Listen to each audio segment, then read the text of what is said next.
Good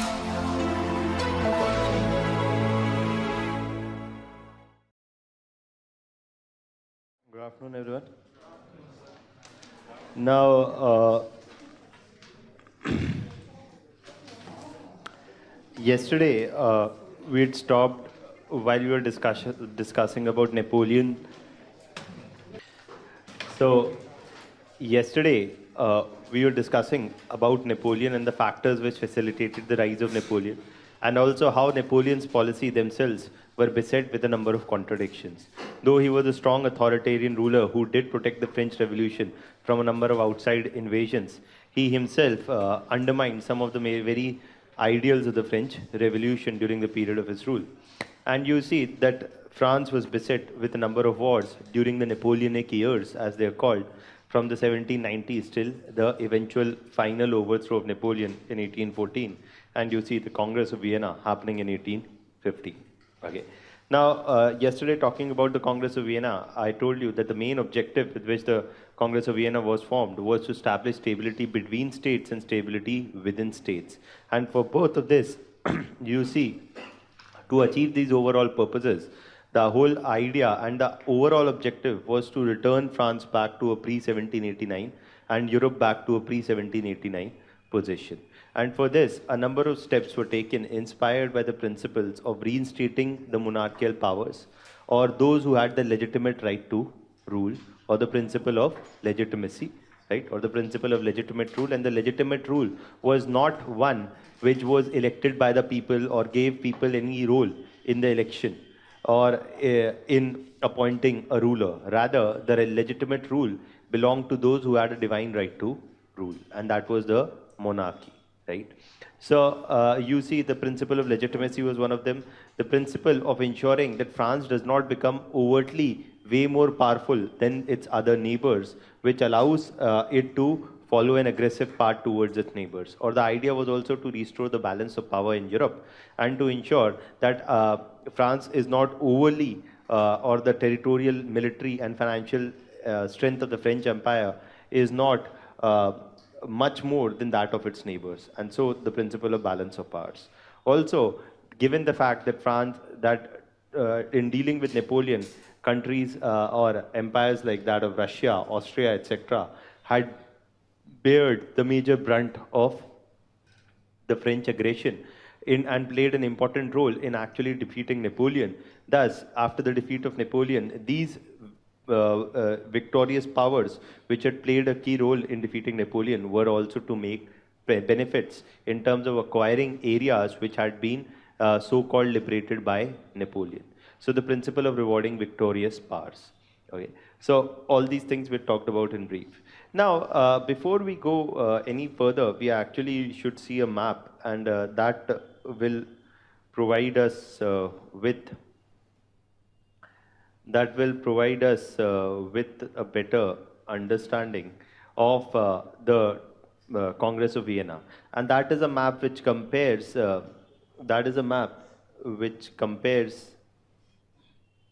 think it will be visible in this. That is a map which compares Europe during Napoleon period and with Europe during the post-Napoleonic periods. Okay. So there's a problem here, it won't open, so probably open it here.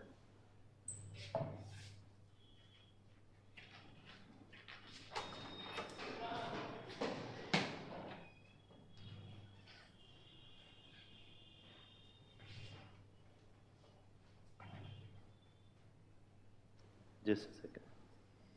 Any doubts from yesterday?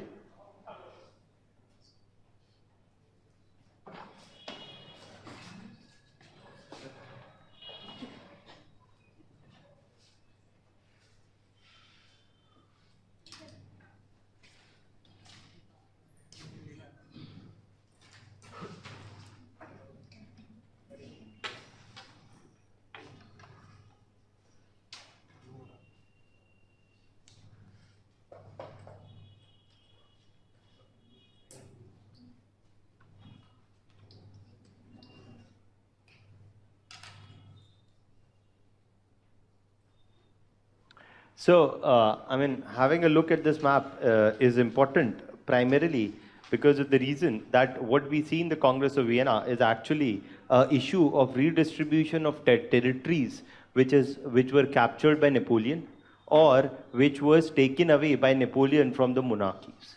Okay, so if you see in the first portion of the map, the area that you see in blue, right? That's the reach of the French Empire. Now, the French Empire is beyond France, even into Spain. That's one of the reasons that this area which is in dark blue is what was already France, and this area in light blue is the area in which Napoleon expands. Okay, so basically, the French Empire already was an important power when Napoleon came into power, and by far was the biggest one apart from Britain in Europe. And you see that the expansion of the French Empire witnesses a even more drastic period during Napoleon's reign. This area, which is Spain broadly, a number of these Italian territories, which was later to become Italy. This is what is later becoming Italy. Okay, these areas were captured by Napoleon. Also, this is where you see the pink one is what is Prussia, and there is Austria. These Prussian and Austrian territories were also reduced to a very small limit. And again, you see, this is what is called later as the Rhine region. The Rhine River flows through between France and Germany today, and the territories adjoining the Rhine River were populated by the German-speaking population. This area was called as Rhineland, and later it became a part of Germany. But here, predominantly, the German-speaking peoples used to reside. And you see that even this area was under Napoleon's control till Napoleon was there. Also, the region of what was later to become Poland, okay? Even parts of that, not completely, but parts of that were under Napoleon's control. So you see that Napoleon, except Prussia, Austria, and Russia, a large parts of what were to be Germany later, a large parts of what were to be Italy later, a large part of what was to be Spain, or what was Spain, you see, were captured by Napoleon. Now, once Napoleon is defeated, I told you that one of the first principles was to take away all the territories that Napoleon had captured, okay, since he came to power. So all these ones in black, you know, were the ones that were taken away from Napoleon, and they were to be redistributed amongst the other players. Okay, and France was to be reduced to a pre-1789 position. And that is where you see that Spain is taken back, and you see, I told you that once Napoleon was overthrown, here, once Napoleon was overthrown, the Bourbon dynasty was replaced or reinstated. And even in Spain, as well as in Naples, Naples is the posterior, or in fact, is the southernmost tip of Italy. Okay, so basically, both in Spain and in Naples, the Bourbon dynasty was reinstated. The whole Rhine region that you see here was given to Prussia. Prussia was given the control of the Rhine region. If you will go back and see in the PPT, the resolution here is not that great, but I'm telling you that the Rhine region was given back to Prussia. Now, what was Austria given? Austria was given the control of the northern Italian Austria, and we'll see that later why in the, I'll tell you later in the conference, what is happening in the Vienna, Congress of Vienna. You see these northern states, which were also actually under Napoleon's control. These northern Italian states, which were under Napoleon's control, they were given to Austria. So the northern Italian states, there are two northern Italian states that we are going to talk about. They are Lombardy and Venetia. Lombardy and Venetia were given to Austria. Rhine region was given to Prussia. And you see, even the Polish region was distributed. One-fifth was given to Prussia, and 4/5 almost. Or you see that majority of the Polish region was given to Russia, and a part of the Polish region was also given to, a part of the Polish region was also given to Prussia. Okay, so Prussia was given the Rhine region, Prussia was given a part of Poland. Okay, and Austria is being given Lombardy and Venetia, and I told you that Prussia is a German-speaking area. Austria also has a portion of the German-speaking population. Rhine is a German-speaking area. Okay, so all these regions, Prussia, Austria, the Rhine region, were converted into a loose German confederation.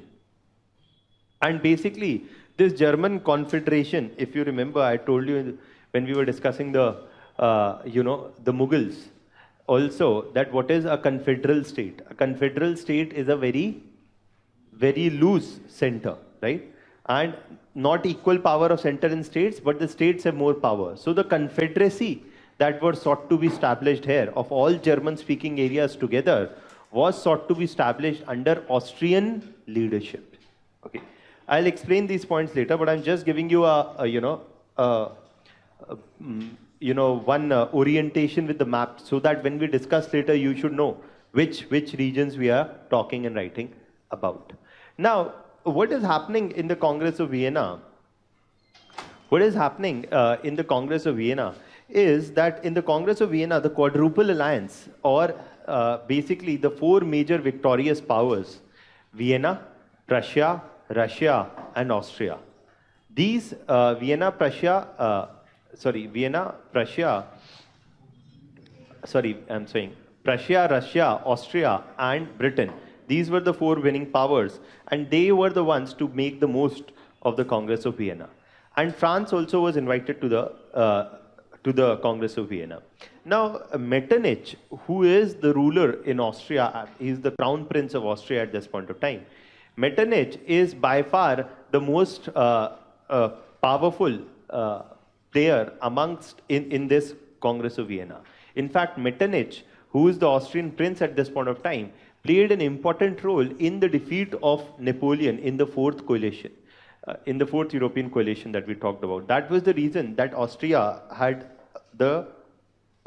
a significant role to play. Also, in continental Europe, if you see in territorial extent also, after France, in continental Europe, if there was a power then which was powerful enough, then that was Austria.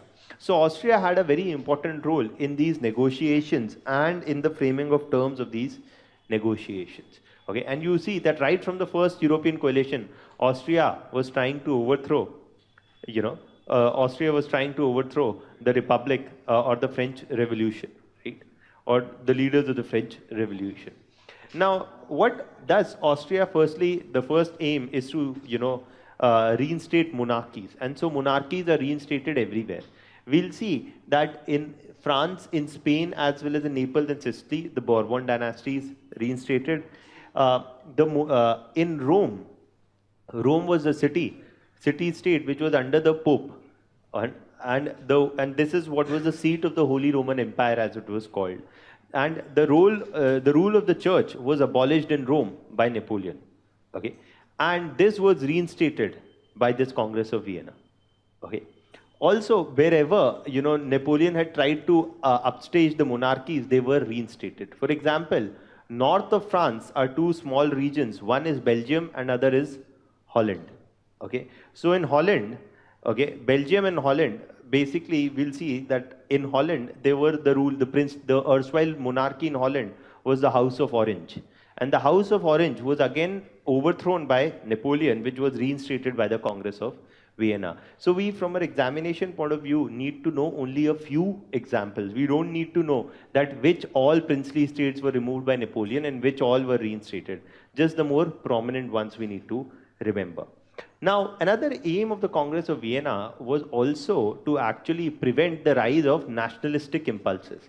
Now, Napoleon had been arguing what?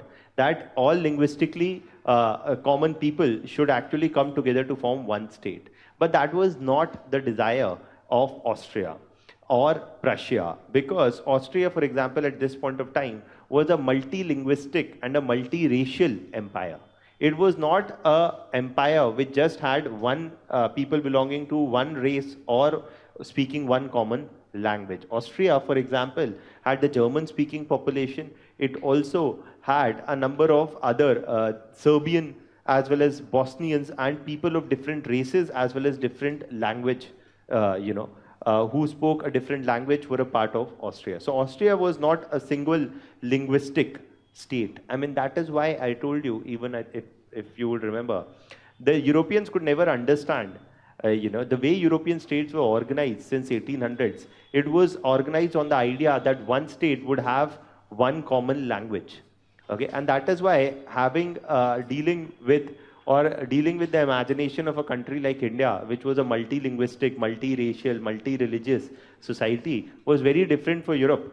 Very difficult for Europe, because the idea of their nation states was based upon the idea of linguistic homogeneity, and also there is not much religious differences here at this point of time, that it's predominantly the Christian religion. Yes, there are differences in terms of Catholics and Protestants here also, but not to the kind of, or not the kind of diversity that you see in the Indian subcontinent. So for them, understanding the idea of a nation which was not based on a single language or single race was very difficult. Okay. For example, the Germans kept talking about their superior race later when Hitler came. Okay. Or the unification of Germany was based on the premise, and the formation of Germany later is based on the premise that all German-speaking areas must be united in one common country. Okay. So what you see is that these these nationalistic impulses on the lines of common linguistic homogeneity had been unleashed by Napoleon, but the Congress of Vienna aimed to undo it. Okay. And that is why all the Italian-speaking areas were never given to one power. In fact, Lombardy and Venetia, which were the northern Italian-speaking states, were given to Austria as a result of its key role, as a recognition of its key role in the defeat of Napoleon. And you see the other Italian-speaking states, that of Naples and Sicily, is being given to the Bourbon dynasty back, not to one common center. And so you see, and also Piedmont and Sardinia, that's something that we had talked about before, was a separate independent state of its own. So you see that Italian-speaking areas were given to three different major powers, okay, not to one common power. Similarly, German-speaking areas were there in Prussia, they were there in Austria, and you see that these German-speaking areas in Prussia and Austria were also not united, because the monarchy of Prussia would not give up its powers there, and the monarchy of Austria would not give up its powers or control over the German-speaking areas that it had under the control. So one of the intentions also was to prevent or to undo these nationalistic impulses, which was in favor of uniting all linguistically homogeneous regions together in one common state. Okay. However, Austria, and given the fact that Metternich played a very important role, Metternich was, and the period from 1815 that you see after this to 1848 is also called the age of Metternich in Europe. Just like we say that Napoleon's period from 1799 to 1815 is the Napoleonic Europe, where Napoleon played a very important role in shaping and reshaping Europe. Similarly, we say that from 1815 to 1848, the key architect of Europe was von Metternich, who was the Austrian king. And this is why this is also called as the period of this is also called as the Metternich years of Europe. So Metternich was very keen that in this Congress of Vienna, Austria must make the maximum gains. And so he announces that all German-speaking areas will be together in a loose confederation, which will be a confederation of 39 big and small German-speaking areas. Now, Napoleon in 1806 had actually laid the first step in the formation of this confederation. In fact, the Rhine region that we talked about, it was composed of a number of big and small German-speaking areas, and together German-speaking areas were almost 300 big and large princely states. And Metternich and Napoleon had converted these 300 into 39. Now, though the Congress of Vienna undid a lot of things done by Napoleon, the Congress of Vienna did not undo the consolidation of German-speaking areas together from 300 princely states into 39. And Metternich simply declared Austria to be the leader of this German confederacy. And the period from 1815 to 1848 is the period of Austrian domination in Europe and Metternich's domination over Austria. That is why these are called the Metternich years. Now, if we say that the aim of the Congress of Vienna was to undo, the French Revolution, to what extent did the Congress of Vienna succeed in doing this? And if one of the aims was to undo the French Revolution, the other aim was to bring peace and stability to Europe. Now, when it comes to the question of bringing peace and stability to Europe, if you see that there is no major European war for the next 100 years. I'm saying no major European war. There are wars after this also. But the kind of war that was seen in Napoleon's period, which involved the whole Europe at one time, was not seen for the next 100 years till the breakout of World War I. Okay, so World War I in 1915 is only when you see that after 99 years, you see the breakout of another major European war. So it is often argued that the Congress of Vienna was relatively successful in achieving one of the aims, and that was to bring peace and stability in Europe. Okay. However, when it comes to the aim of undoing the ideas of the French Revolution, it is often argued that the Congress of Vienna was not completely successful. Why? Because the Congress of Vienna aimed to reinstate monarchies. But monarchies were overthrown in Europe, and the nationalistic ideas and the ideas of French Revolution were replicated not just in France, but throughout Europe.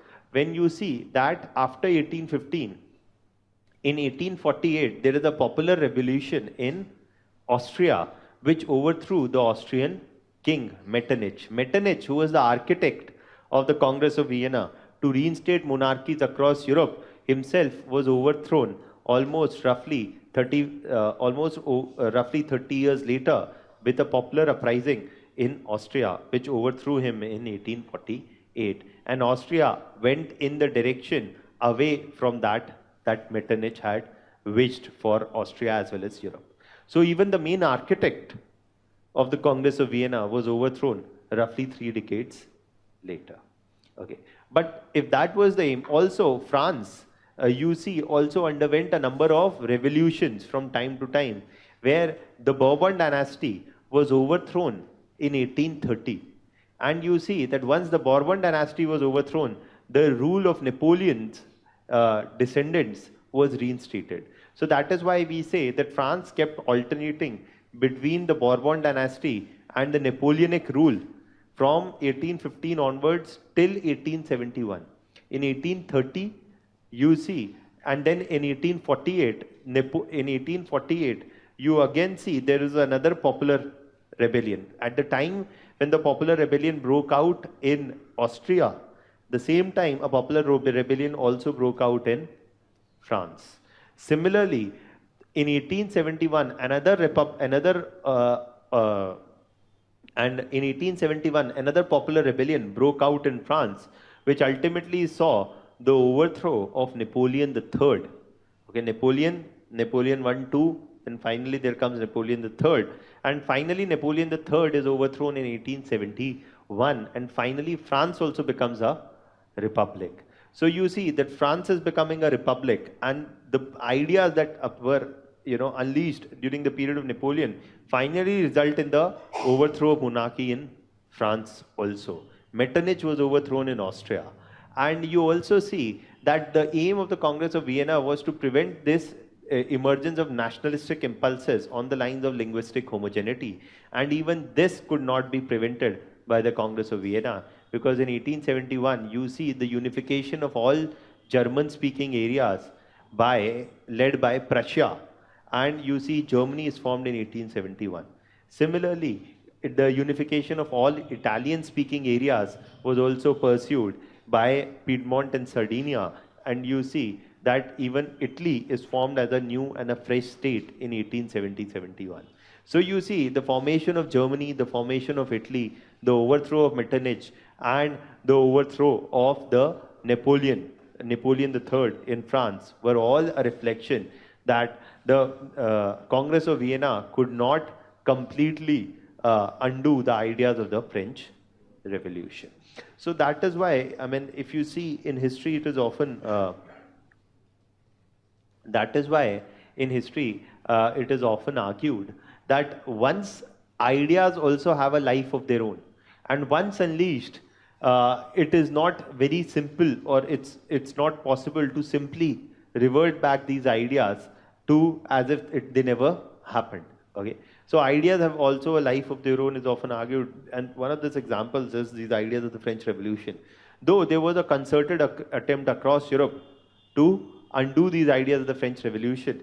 But you see, whether it was the American Revolution or the Napoleon or the period of the French Revolution for a good 20 years after 1790 to 1815, there had been a wider consensus amongst social movements in Europe that there is no legitimacy to the idea that monarchies are meant to rule by divine authority. Okay. So you see that these ideas thus find a resonance in Europe with all these changes, and the Congress of Vienna was not able to completely undo these changes. Okay. Now, any doubts till here? Firstly, yeah. What kind of system should be established in these nations after became free from the dominance of Napoleon's rule? At the time of Napoleon, continental system was there. After became free from the dominance of Napoleon, what kind of system in context of their economy? Okay, so basically, what you're asking is that after the overthrow of Napoleon, and you know that the continental system is abolished and Napoleon is no longer there. So what is the nature of the economy, and what are the major economic systems?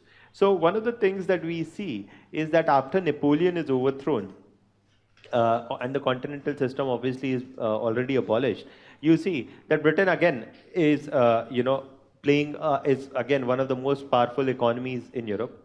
France also has also started on the path of industrial revolution, and you see that there are movements at this point of time when, I mean, we'll be discussing next, where you see that Prussia brings about a formation of a customs union to unite all German-speaking areas into a common market, so that Prussian industries could dominate these areas and could dominate these markets. And you see Prussia moves towards industrial revolution.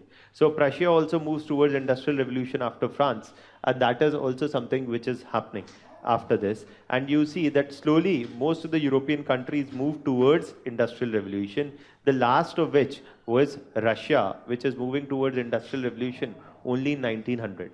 Okay, so you see that there is a movement. Firstly it's Britain, then it's France, then it is Prussia, and Prussia is later which becomes the leader of Germany. And so Germany undergoes an industrial revolution. After Germany, you see the next major power that we talk about as undergoing an industrial revolution is Russia in Europe. Okay. That's the whole rough process. Okay. Anything else?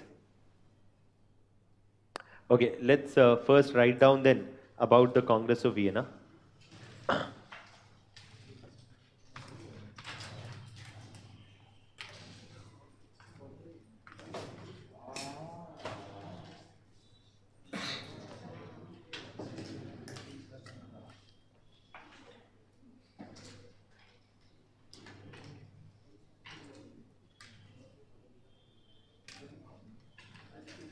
Firstly, let's write down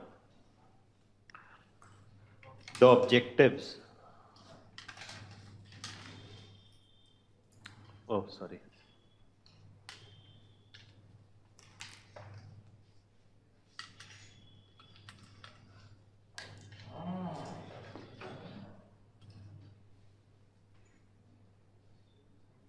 So let's first write down the objectives of Congress of Vienna.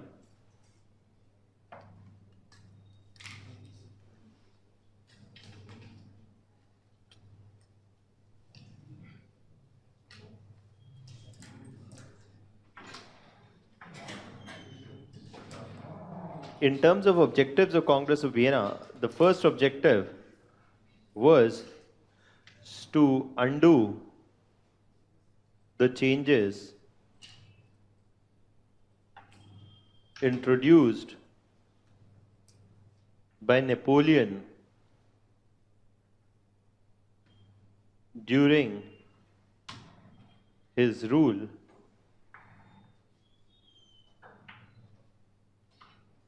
and turn the clock backwards on Europe to reinstate it to a pre 1789 or a pre French Revolution era.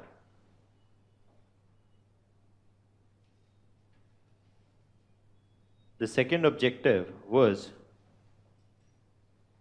to lift Europe out of the frequent wars, to lift Europe out of the frequent wars that it had found itself in during the Napoleonic years. That is, to establish peace and stability between European states. Thirdly, the third objective was to ensure a continuity of rule and stability within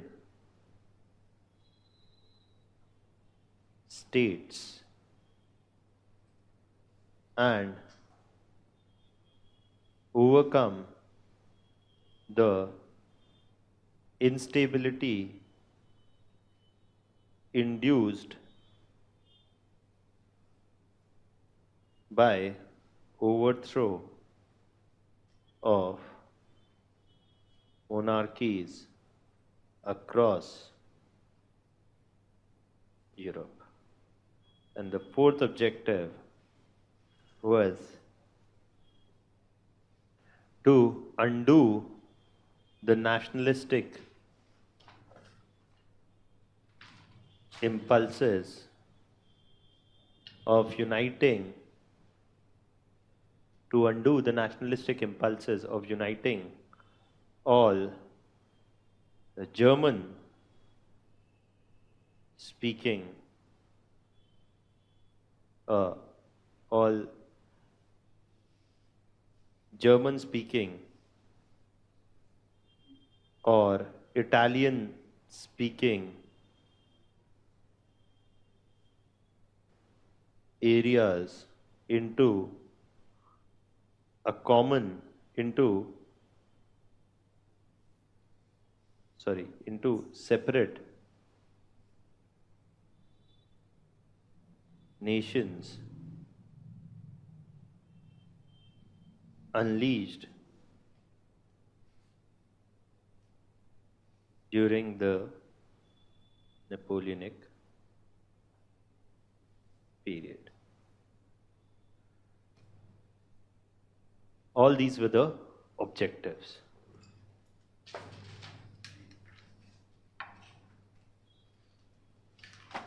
To achieve the above objectives, the following policies were adopted by the Congress of Vienna. A. The principle of legitimate rule. The principle of legitimate rule was applied to reinstate monarchies across Europe to end or overcome political instability within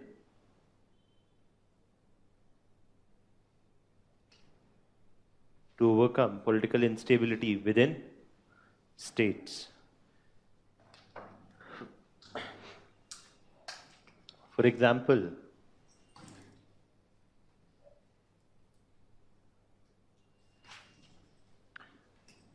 Bourbon dynasty was reinstated in France, Naples, just a second.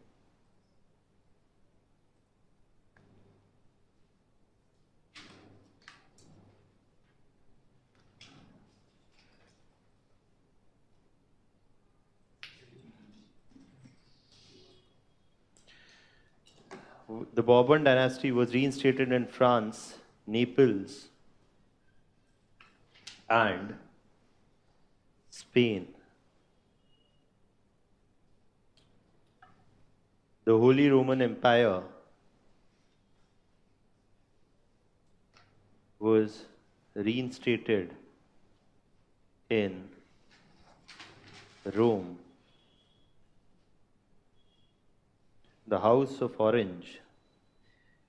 See, we can't be discussing the details of any of this, every of this. Okay, just even the broad 3 points in each of the principles, if you can remember, you know. And the only way I have figured out to remember them is actually just read it twice and thrice, and also always coordinate it with a map, because that brings in some logic to the whole situation. That, for example, we'll see that according to the principle of rewarding victor powers, it was also fused with the principle of ensuring that the balance of power is returned in Europe. And so the idea was that France must be surrounded by strong states from all sides.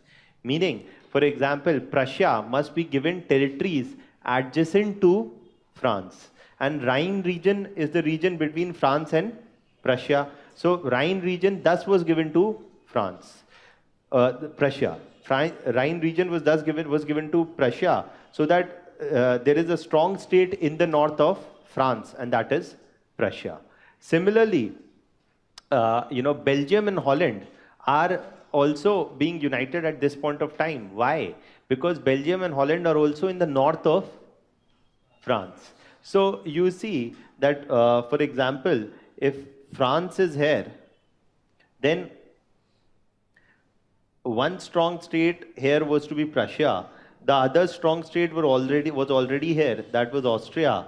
Also, in the north of France, the idea was that between France and Prussia is what is Belgium. Okay, Belgium is a small, very small country between France and Germany today. Then between France and Prussia, and Belgium and Holland were to be kept together. Now, all of this is happening. Why? So that, and Spain is also there, right? So the whole idea was that France was not, or the extent of France was to be such that it is surrounded by strong states from all sides, and it does not find easy to, again, undo the balance of power. Though, because even if monarchy was being reinstated in France, there was no surety that the Bourbon dynasty would not try to, use the balance of power if it was in its favor. Okay, so the idea also was to surround France with strong states from all sides. So, I mean, with some logic and some rectification, you can remember this. Okay, that's there. Now, basically, Thus, when we look at the House of Orange, was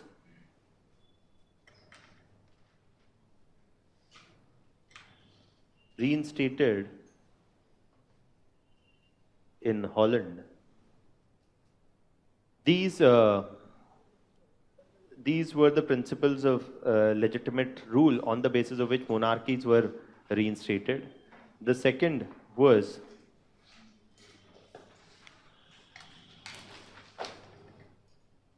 and the legitimate rule is the divine right to rule, right? The other principle was the principle of reinstating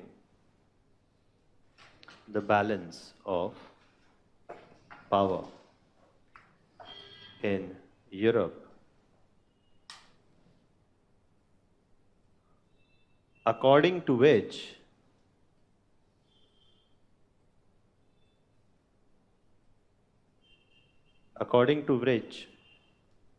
France was to be surrounded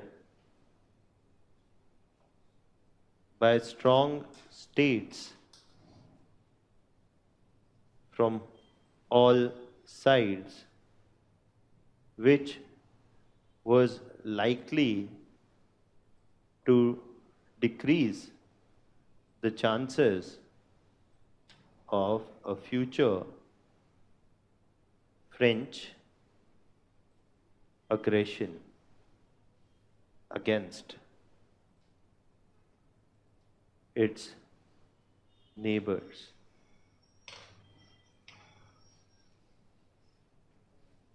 To achieve this, all territories acquired by Napoleon all territories acquired by Napoleon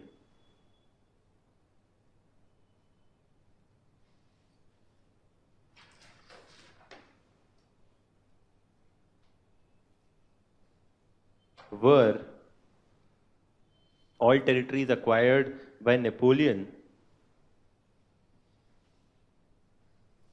were taken away, and France was to be restored to a pre 1789 position.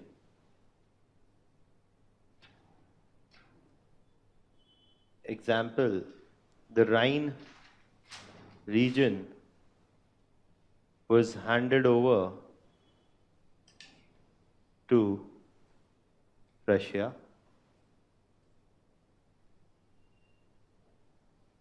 Apart from the Rhine region, you see that Belgium and Holland were united to form a strong state north of France.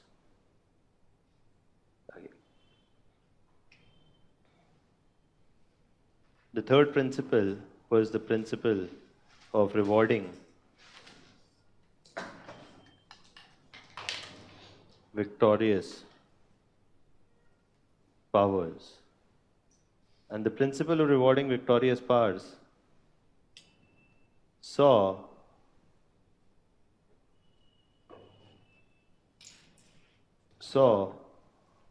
the major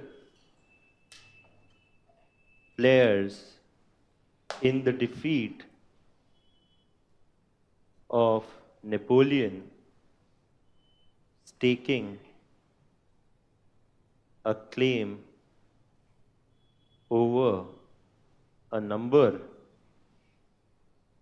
staking a claim over number of territories freed from Napoleon's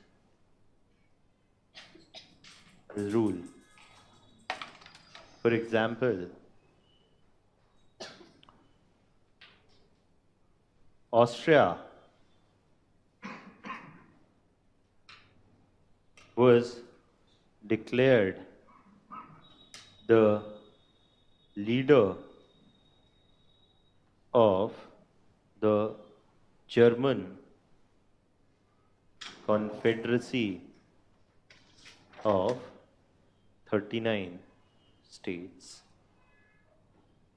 Austria was declared the leader of German Confederacy of 39 states. Then, Austria was declared the leader of the German Confederacy of 39 states.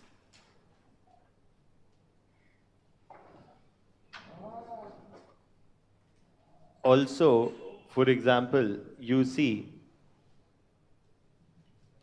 that Lombardia and Lombardia and Venetia were handed over. Lombardia and Venetia were handed over to Austria. Polish-speaking areas were divided between Russia and Russia. So you see that that's also something which was followed. And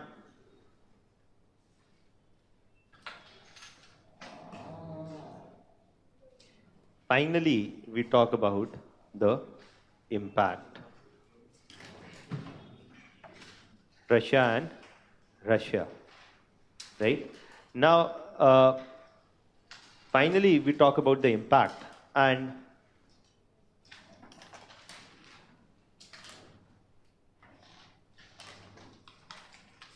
so,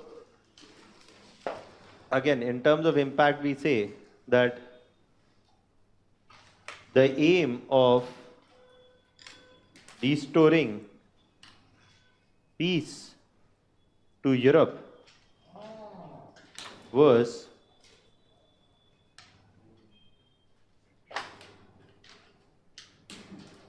partly achieved as no major European war was witnessed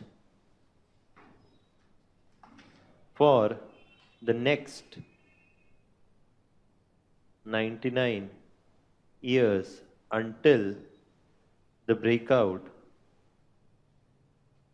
of World War I.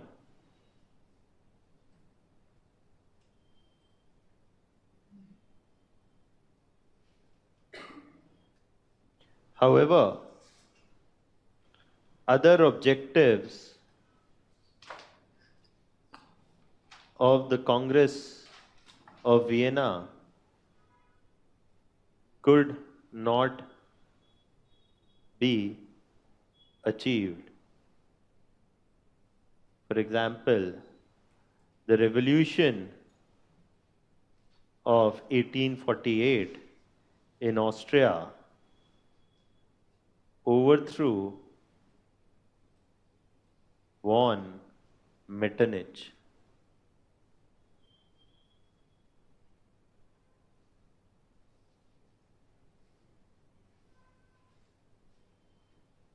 Who was the long-standing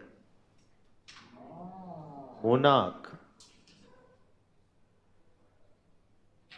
and a key architect of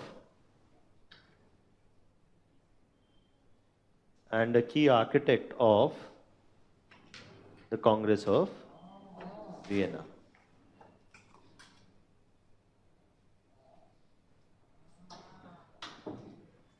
So this was not achieved.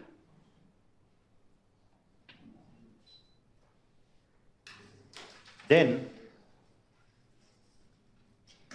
the German and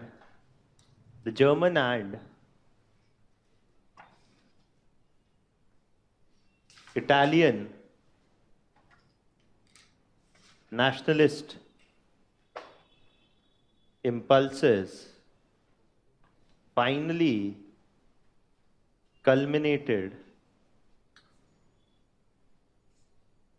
in the German and Italian unification in 1870-71 period.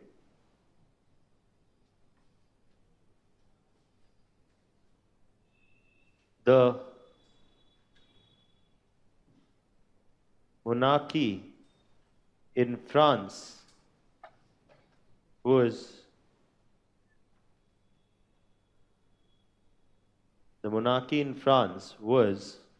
eventually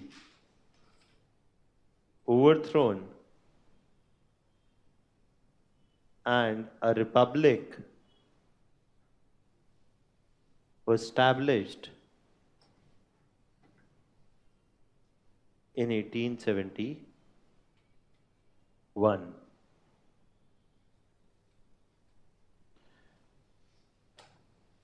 So, as a conclusion, we say, the French Revolution, as a conclusion, we say that the Congress of Vienna could not completely undo the ideas of the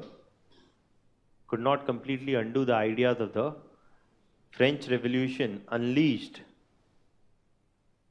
during the Napoleonic era, even though it brought a period of relative peace to Europe. Even though it brought a period of relative peace to Europe.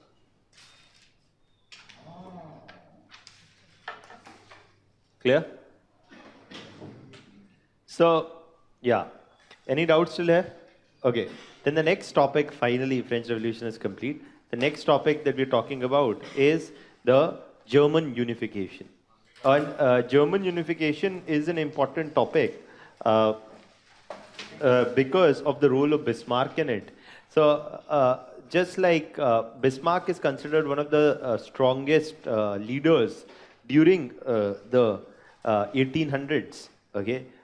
So once you see is Napoleon, then you see is Metternich, then you see it's Bismarck, you know, who from 1862 till 1900 was one of the most dominating figures and the most influential figures in Europe. And he was the one who was also considered as the architect of Germany, who played a key role in the unification of Germany. Okay, so that is why we are going to talk about the unification of Germany also. Why? Because this is the first time when the German state is coming into existence. And you see that is why I told, I was, when we were discussing Indian history also, I had often pointed out that the idea of nation states or idea of linguistically homogeneous nation states getting formed together was a distinctively European idea, which was of very recent origin. And that is that you see that France here, before this, is an empire. France is becoming a nation state in 1871.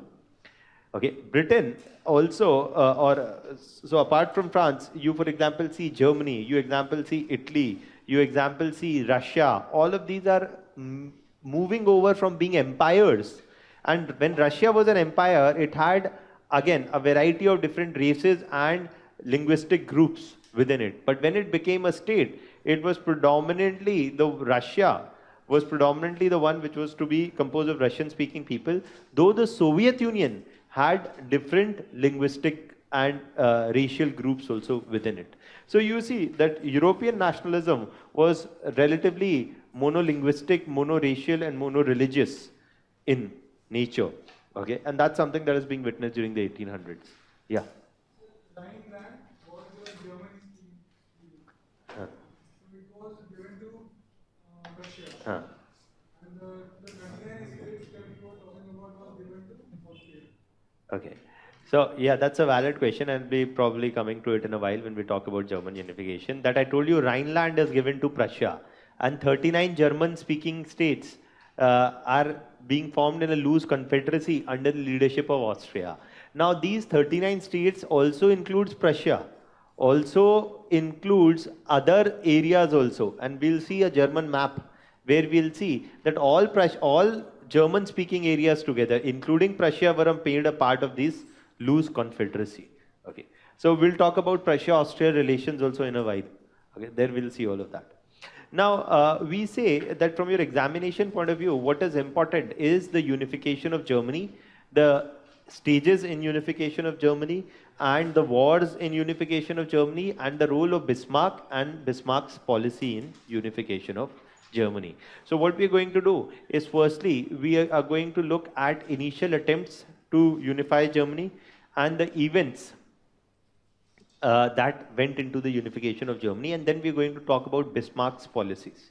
Okay, so to understand that, what we also need to do firstly is to look at a German map. Okay, because without that it's kind of difficult. Now, to look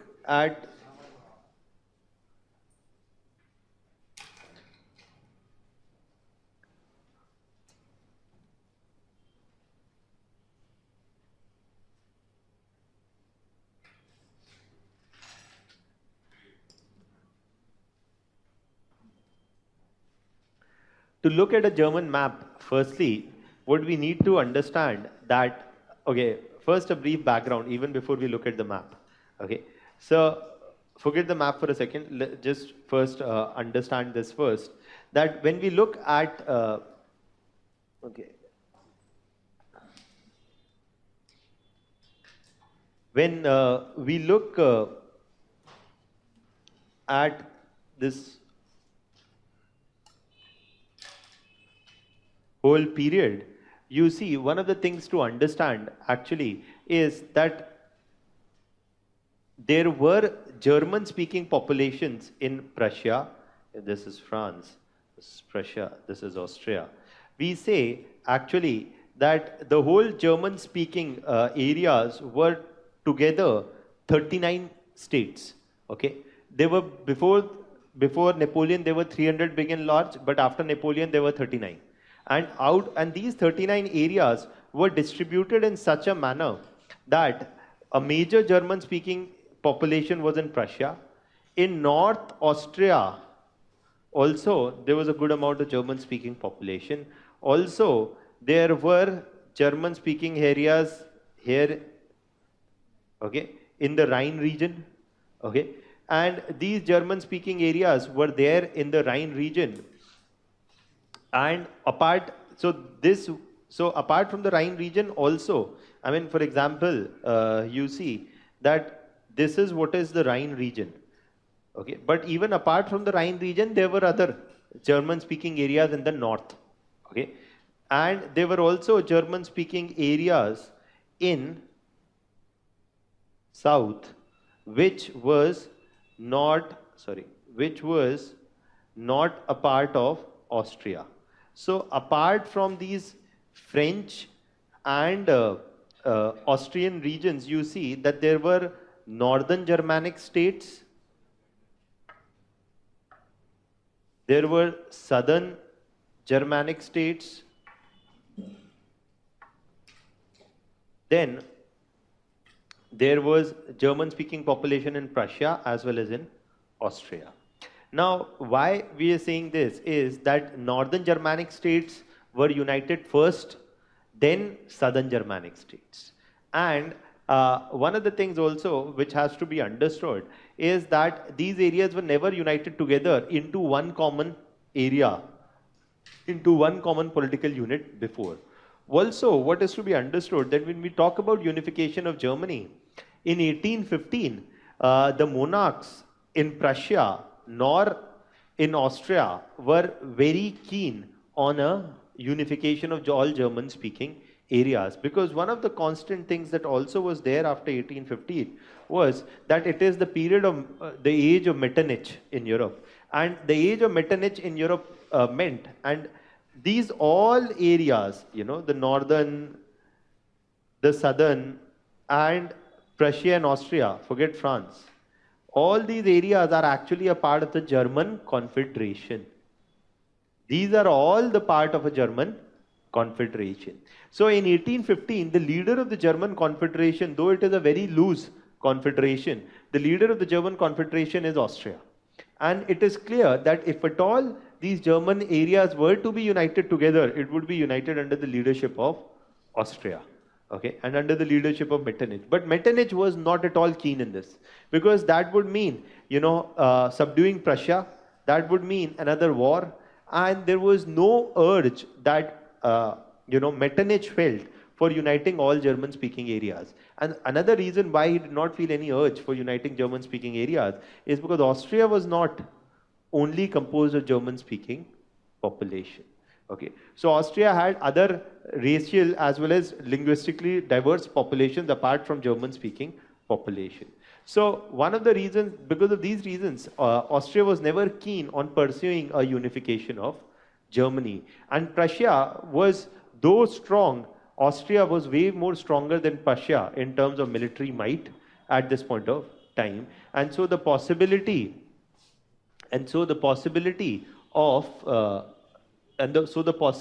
of Prussia, you know, subduing Austria to unify German-speaking areas was a bit difficult to achieve.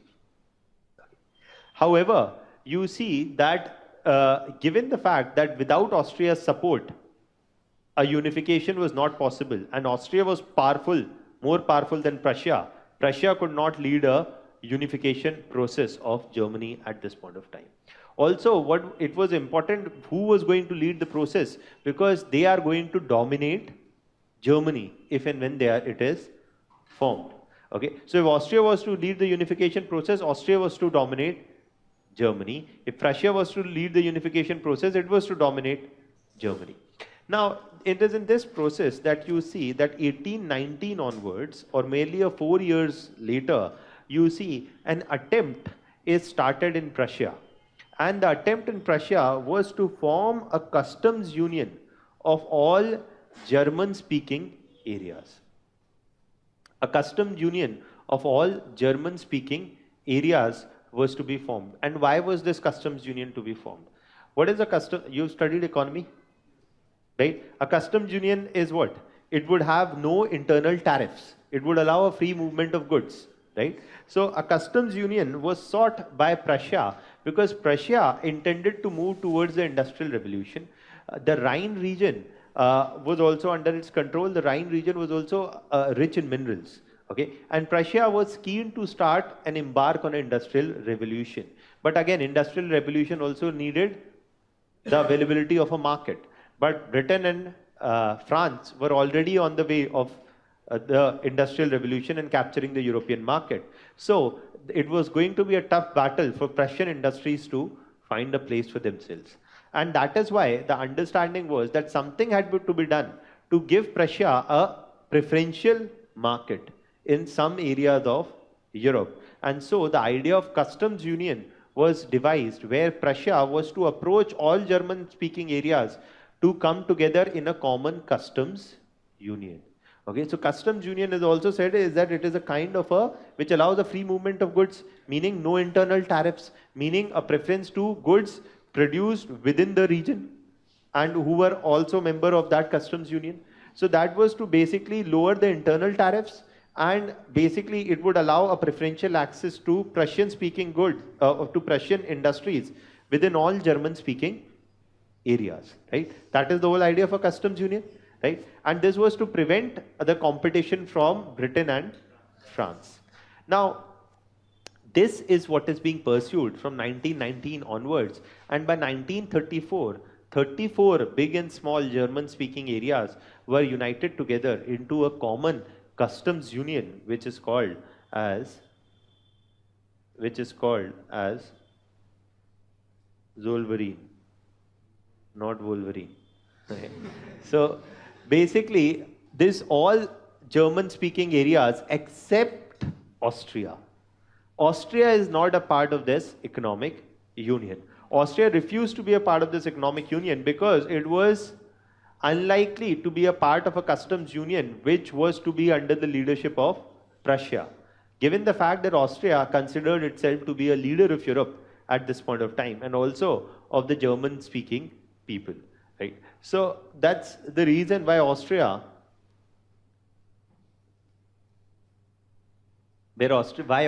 refused to be a part of this Zollverein or the customs union. That is why this is economic unification. We argue that in case of Germany, it is economic unification which happens first and then is later a political unification. Okay. And I'll explain you the significance of this a bit further later. Now, basically you see that this process of economic unification of German-speaking areas under Prussian leadership starts from 1819, and by 1834, a common customs union of 34 German-speaking areas is formed. And in 1834, what is happening is that the Prussian industries have thus managed to capture the market in these German-speaking areas. And the Prussian capitalist class from now on was strongly in support of unification of Germany. Why? Because it was this unification which could offer them a strong hold over the German market, right? So you see the capitalist class was in favor of, the Prussian capitalist class was in favor of the unification of Germany. And you see that this is happening by 1834. Now in 1848, Metternich is overthrown in a popular uprising in Austria. And with the overthrow of Metternich in a popular uprising in Austria, you see that the Frankfurt Parliament, okay, basically there's a popular uprising in Austria in 1848, and Metternich is overthrown. And the confederation, now if Metternich is overthrown, what happens to this confederation? This confederation of 39 states, right? So now, basically in Prussia at this point of time, in Austria, the ruler was Metternich. In Prussia, the ruler was at this point of time Frederick William IV. No need to remember the names. If you can, it's okay. If you can't, then also it's fine. Now, Frederick William IV is the ruler in France at this point of, in Prussia at this point of time, and Metternich is in Austria. Now, Metternich is overthrown, and the Frankfurt Parliament was to be the place where the parliament which was to head the confederation of all 39 states was located. With the popular uprising, when Metternich was overthrown, the popular movement offered now the Prussian king to be the head of the German Confederation. Okay, the Prussian king was offered to be the head of the German Confederation, but he was told that this German Confederation will not be an absolute monarchy; it would be a constitutional monarchy. So Frederick William IV was offered the opportunity of being by the people, by the popular movement. Frederick William IV was offered the opportunity to be a constitutional monarch to head the Frankfurt Parliament and the German Confederation. But Prussia and Frederick William IV rejected this offer in 1848. Why? Because Frederick William IV was an absolute monarch in Prussia. And why would he to accept? And that is why he called this offer to be the offer, he rejected this offer, terming it to be the opportunity, or terming it to be an insult to the Prussian king, terming it to be a pig's crown. And he said that this is nothing more than a pig's crown because it does not offer any substantive power. And the monarchy did not like the idea that the Prussian monarch was being invited by whom? The people. rather than the monarch ruling because of divine rule, he is being brought in because of the wishes of the popular movement. So he rejected this idea of being a constitutional monarch at this point of time. Also, another thing that happens is that Prussia does not want to upset the Austrian nobility at this point of time, because if Prussia was to intervene into an Austrian crisis, this would actually lead to the deterioration of relations between Prussia and Austria. So this was the reason, these all were the reasons why you see that Frederick William IV rejected the offer of being the head of this German Confederation. And this is seen as the failure of liberal methods to unify Germany. What is liberal? Liberalism kya hai? Liberalism is more power to the people, freedom of speech and expression. People must be given a say in the process or in any political process. That is what liberal ideas are, right? Or more democratization, more freedom. That is what liberalism is. So what is this seen as? This is seen as a failure of the people's movement to unify all German-speaking areas under one common leadership. Okay, and you see that Kaiser William IV rejected this offer of 1848. By 1858, a 10-year later, you see that Frederick William IV dies in Prussia, and you see by 1861, there is the coming of the next Prussian monarch, and his name is Kaiser William I. Okay, now again, no need to remember the name. But in 1861, when Kaiser William I comes, he is in the favor of pursuing a political unification of German-speaking areas under Prussian leadership. Okay. Also, there is a realization and that there is no possibility of Prussia and Austria together being a part of Germany, because otherwise there would always be a constant battle of who would lead Germany. Okay. And at this point of time, to bring about a political unification of German-speaking areas, Kaiser William I appoints Bismarck as the Prime Minister. Now, a brief background about Bismarck. Yeah, as initially the Prime Minister, and there the Prime Minister is called the Chancellor. Okay. Now, basically, Kaiser William I appointed Bismarck as the Prime Minister. And a brief background about Bismarck. Bismarck came from the came from the family of nobles in Prussia. His family was an erstwhile landed elite in Prussia. He himself was a part of the Prussian foreign office, and he was an ambassador of Prussia before becoming the Prime Minister. So he had been long associated with the Prussian Empire and the Prussian monarchy, and also he was also himself a staunch nationalist who was in favor of uniting all Prussian-speaking areas together. But his viewpoint was that all German-speaking areas together. But his viewpoint was that this unification of Germany must happen only and only under the Prussian leadership. And if it has to happen only under the Prussian leadership, there can be no role for Austria in this. Also, his idea was that this strong united Germany would then go on to dominate Europe. Okay. So it's not just to unify German-speaking areas, but to unify German-speaking areas under Prussian leadership, which was eventually to dominate Europe. Also, what was Bismarck's understanding was that he himself came from those who were long associated with the Prussian monarchy. So even when he was a strongly nationalist individual, he was not in the favor of the overthrow of the monarchy. Rather, he was a conservative nationalist or a conservative individual who was in favor of a strong monarchy to head a strong united Germany, not in favor of a leadership being given in the hands of people or anything. He's not the one who is in favor of a popular revolt, people taking power, etc.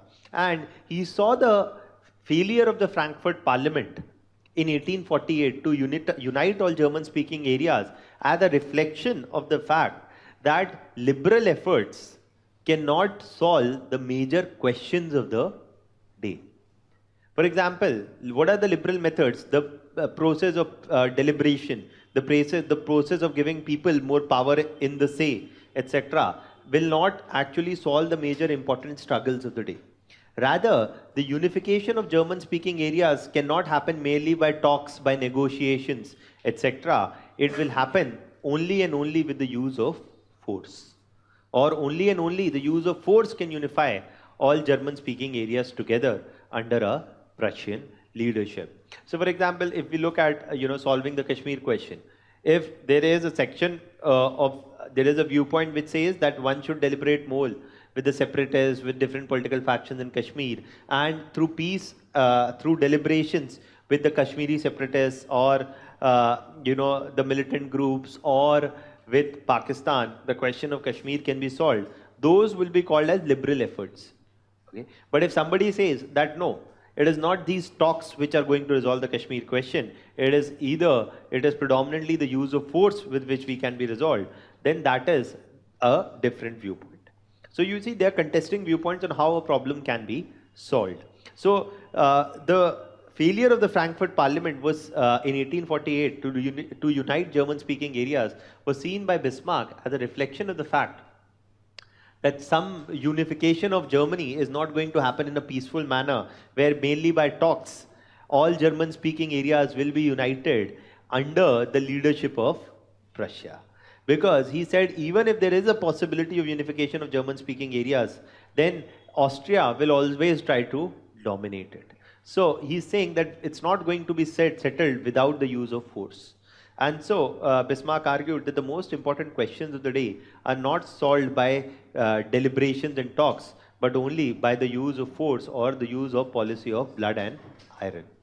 The policy of blood and iron, which emphasized what is iron here? What is iron here is also strength, okay? And what is blood is signifying is war, okay? And if the strength, what is the strength that is being emphasized upon? Is the armed strength, and also is the economic strength, okay?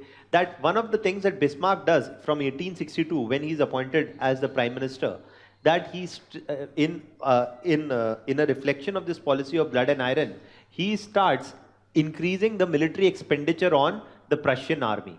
He increases the size of the Prussian army. He moves more towards the modernization of the Prussian army. And this process had actually begun in 1861. He gives it a more decided push. Okay? And he gives it a more decided push. He increases the expenditure on the army. And for increasing the expenditure on the army, what was required? A strong economy. And a strong economy was being pursued since 1830s with the Zollverein coming into place. It was the Prussian Industrial Revolution which strengthened the Prussian economy, which turned the Prussian capitalist class in favor of a united Germany. It was the growth of the Prussian economy which gave it the resources with which to pursue a modernization of the Prussian army. And that is why it is also stated that the policy of blood and iron could be pursued only because of the success of policy of coal and iron. Blood and iron is what? The pursuing a strong state in Prussia, and the policy of coal and iron is pursuing a strong economy in Russia. It is only the strong economy that was established in Prussia is what allowed the establishment of a strong political state in Prussia which could pursue the political unification.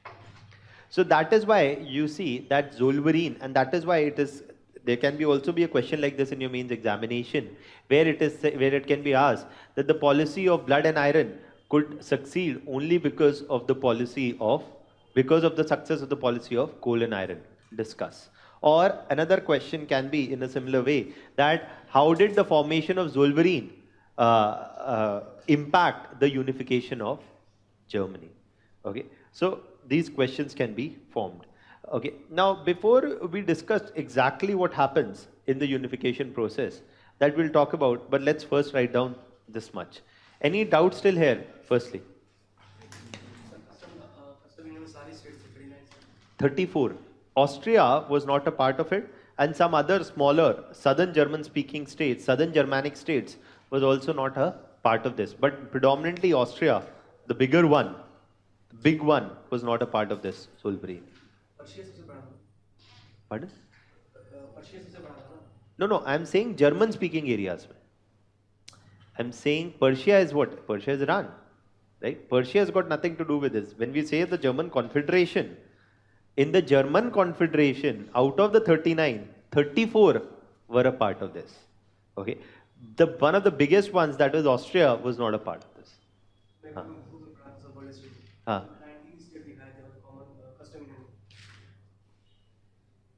It starts with 19. It starts, this whole unification is starting with 19 states and ultimately goes on to 34.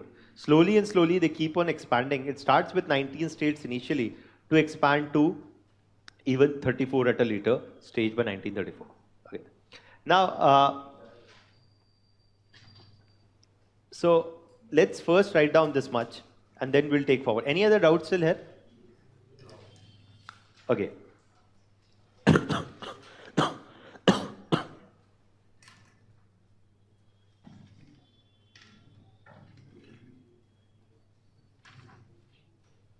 The German unification.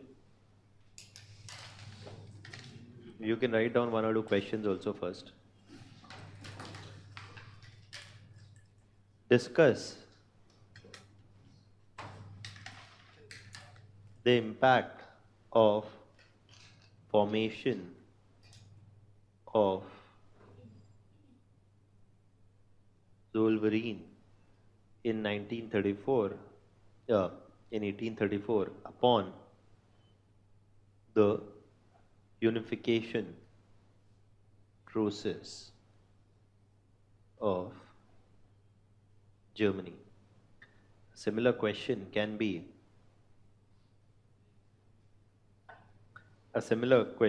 that discuss to what extent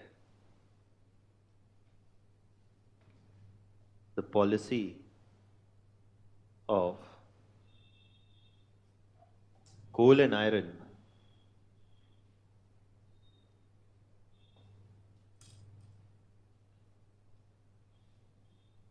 played an important role in the success of Bismarck's policy of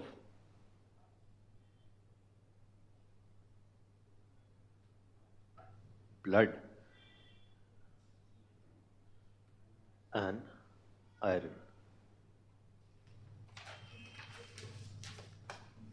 Now, so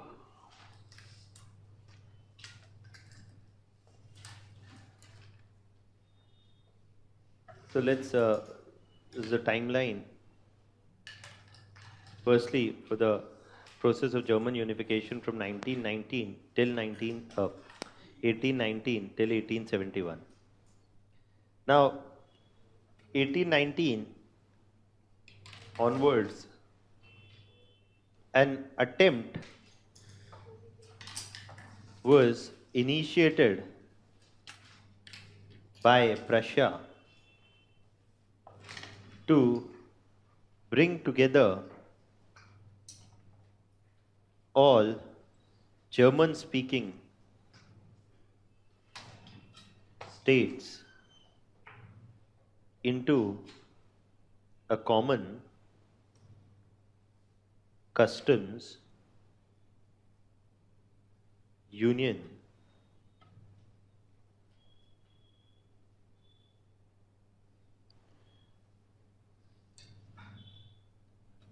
This was sought to be done to eliminate internal tariffs,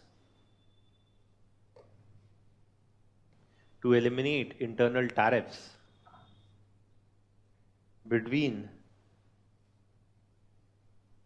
German-speaking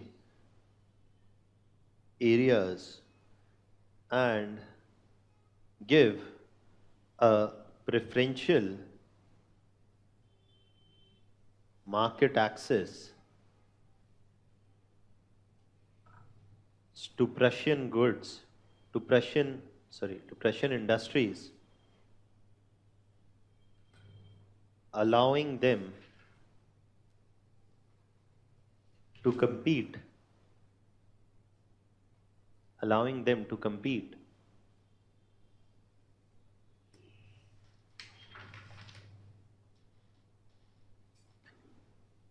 against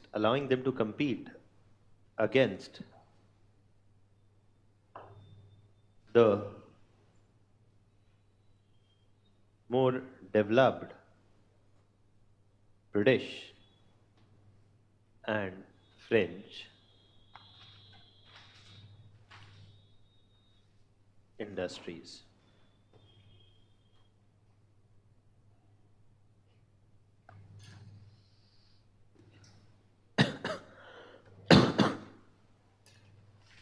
By 1834,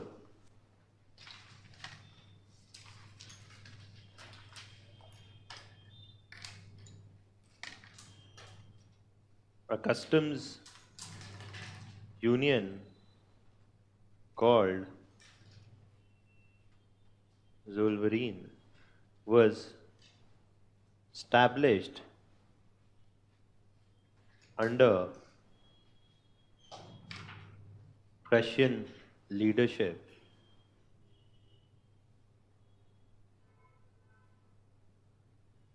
However, Germany refused to be a party.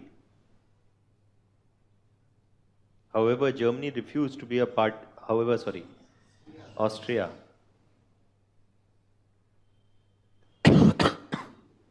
refused to be a party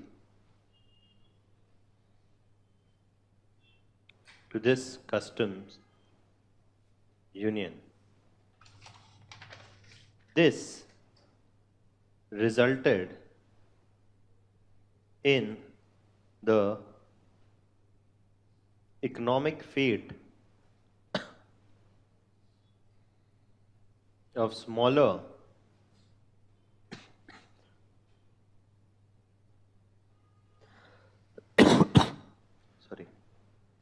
This resulted in the economic fate of smaller German speaking areas getting tied more closely. This resulted in the economic fate of smaller German speaking areas getting tied more closely with Prussia than with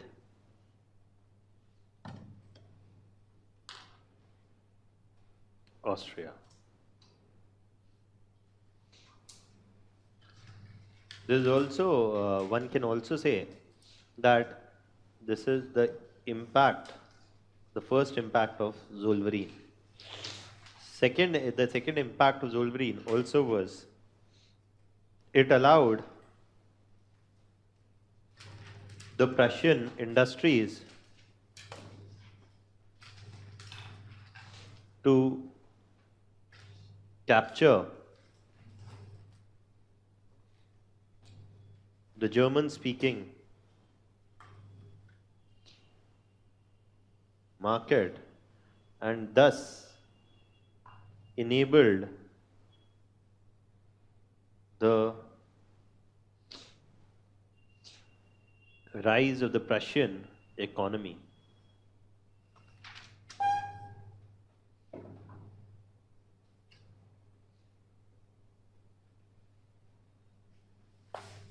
Zollverein, or the policy of coal and iron,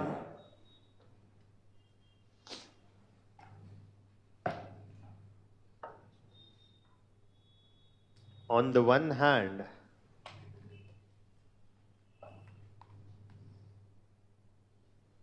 allowed the building of a strong Russian economy,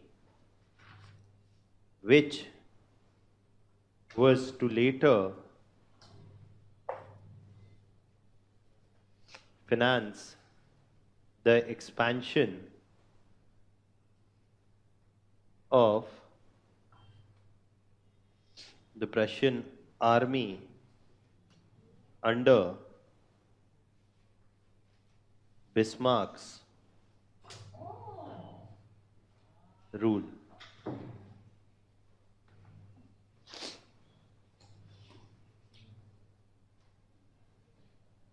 Third impact also is the Prussian capitalist class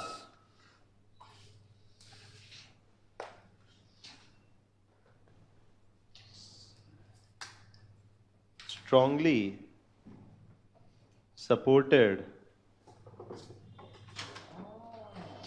the unification of Germany. The Prussian capitalist class strongly supported the unification of Germany under Prussian leadership, as this was to allow a deeper control of German markets by Prussian industries.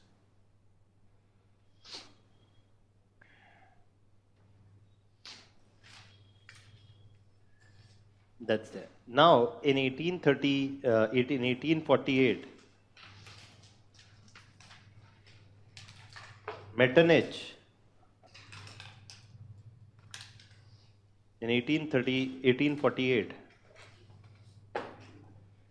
Metternich was overthrown in Austria by a popular uprising.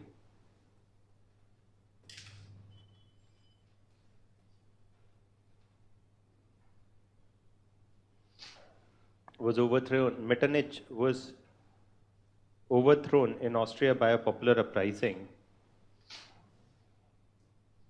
which offered the Prussian ruler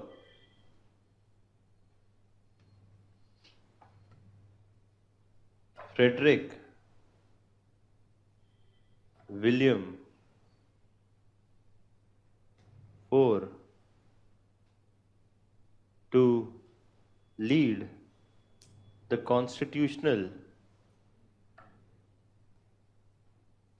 monarchy of all German-speaking states.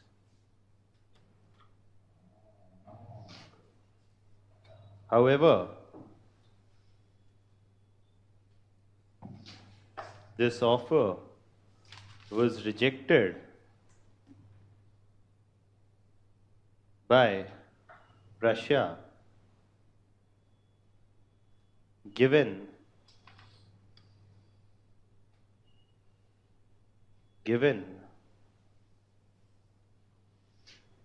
Frederick William IV's opposition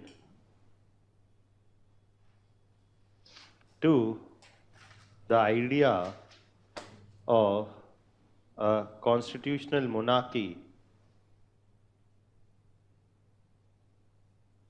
which would vastly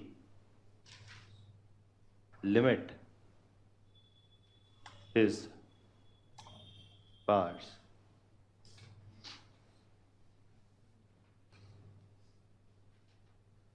Thus, 1848 Thus, thus the failure of the 1848 revolution to bring about the unification of Germany. There's a failure of 1848 revolution to bring about the unification of Germany was seen as a failure of liberal methods. Was seen as a failure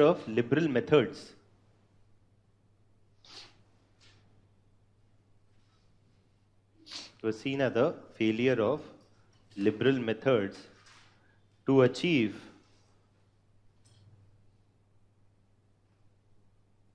political unification.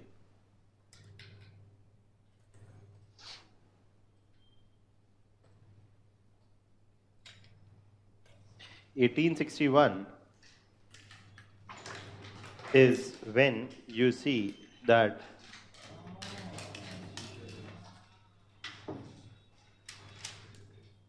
Kaiser William I rose to the throne of Prussia.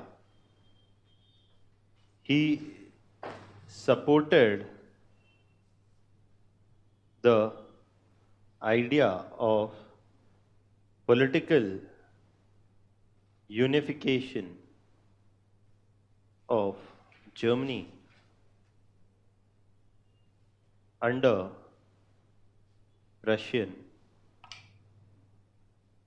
leadership.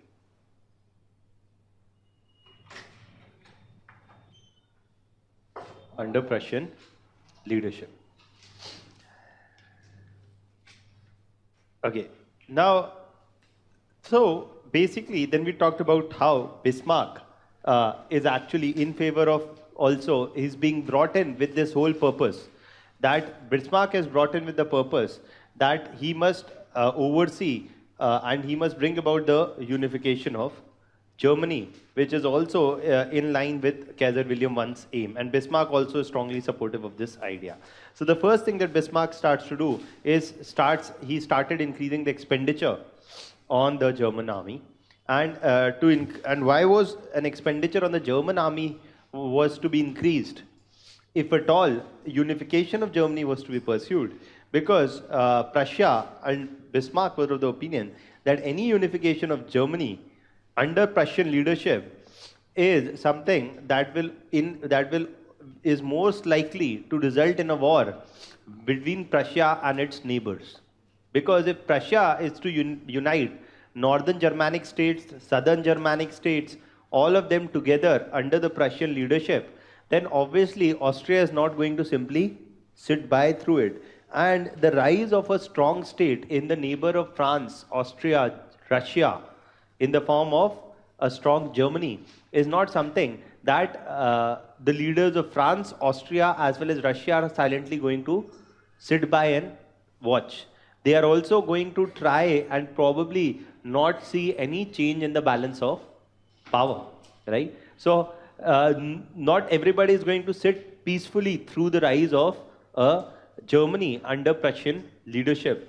And so you see that Bismarck was of the opinion that any process of unification is likely to lead to a change in the balance of power in Europe, and something that is not going to be very easily supported by the neighbors of Prussia, and is likely to lead to a political conflict. And so you need a strong army to begin with.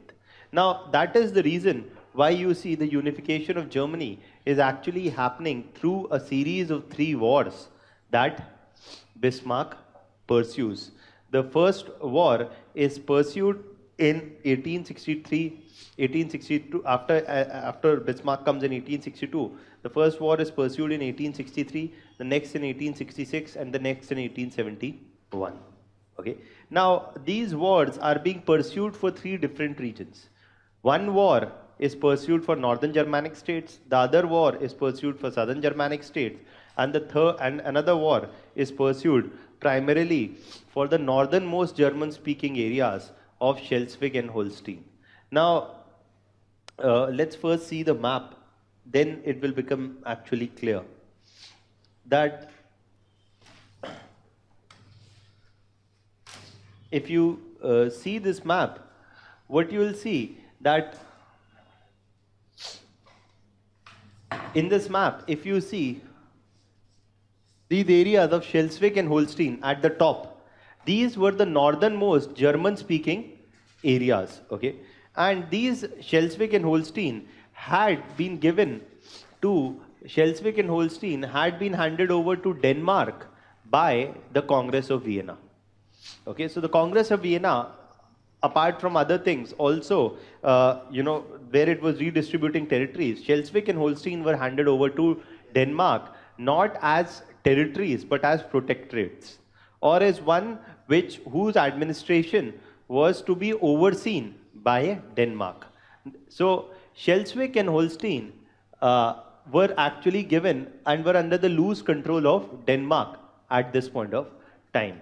Now, these are German-speaking areas. The first war is being fought primarily to take over the control of these northernmost German territories. These are not the northern Germanic states. I will tell you what the northern Germanic states are. These are the northernmost German-speaking territories, which was sought to be taken back from Denmark.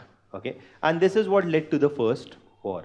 Okay, now the first war breaks out in 1863 when Denmark sought to Denmark sought to completely annex Schleswig and Holstein, and already Bismarck was planning to launch a war to take over Schleswig and Holstein from Denmark. Already Bismarck was planning a war to take over Schleswig and Holstein from Denmark, and his job was made easier because as soon as Denmark declared that it was formally going to annex Schleswig and Holstein, which were already its protectorates, this gave the reason to Bismarck to announce a war against Denmark. Okay, but if Bismarck was to announce a war against Denmark, it was not that Prussia could not defeat Denmark without any external support. Prussia could defeat Denmark without any external support. But if Schleswig and Holstein were German-speaking areas and Prussia was to pursue taking these areas from Denmark, other players were not going to sit silent. Okay, and Austria also has a number of German-speaking areas. So you see that Bismarck could foresee this possibility that any attack on Denmark is going to lead to a counter-attack by Prussia's neighbors on Prussia, because nobody is going to sit silently through a upset in the balance of power. So even before launching the attack on Denmark, Bismarck entered into a secret treaty with Austria and said that we should send in joint forces to defeat Denmark, and we will divide the territories. You will keep Schleswig and we will keep Holstein. So Austria was to be granted Schleswig and Prussia was to be granted, Austria was to be granted Schleswig and Prussia was to be granted Holstein. So the understanding was that we will distribute German-speaking territories amongst ourselves. Let's not fight amongst ourselves. Rather, let's take back these German-speaking areas from Denmark. So that is what happened in 1863, that in the first war, Austrian and Prussian forces joined hand together against Denmark. They defeat Denmark and they take Schleswig and Holstein. Schleswig goes to Austria and Holstein goes to Prussia. Okay. Now, but that is not all. That's only the first war. The next war breaks out in 1866, and the next war is primarily that you see, which are these areas that you see in blue. Okay, these are which are the territories of Prussia. Okay, and basically what you see that these other. Okay, I think the color there is not showing that well.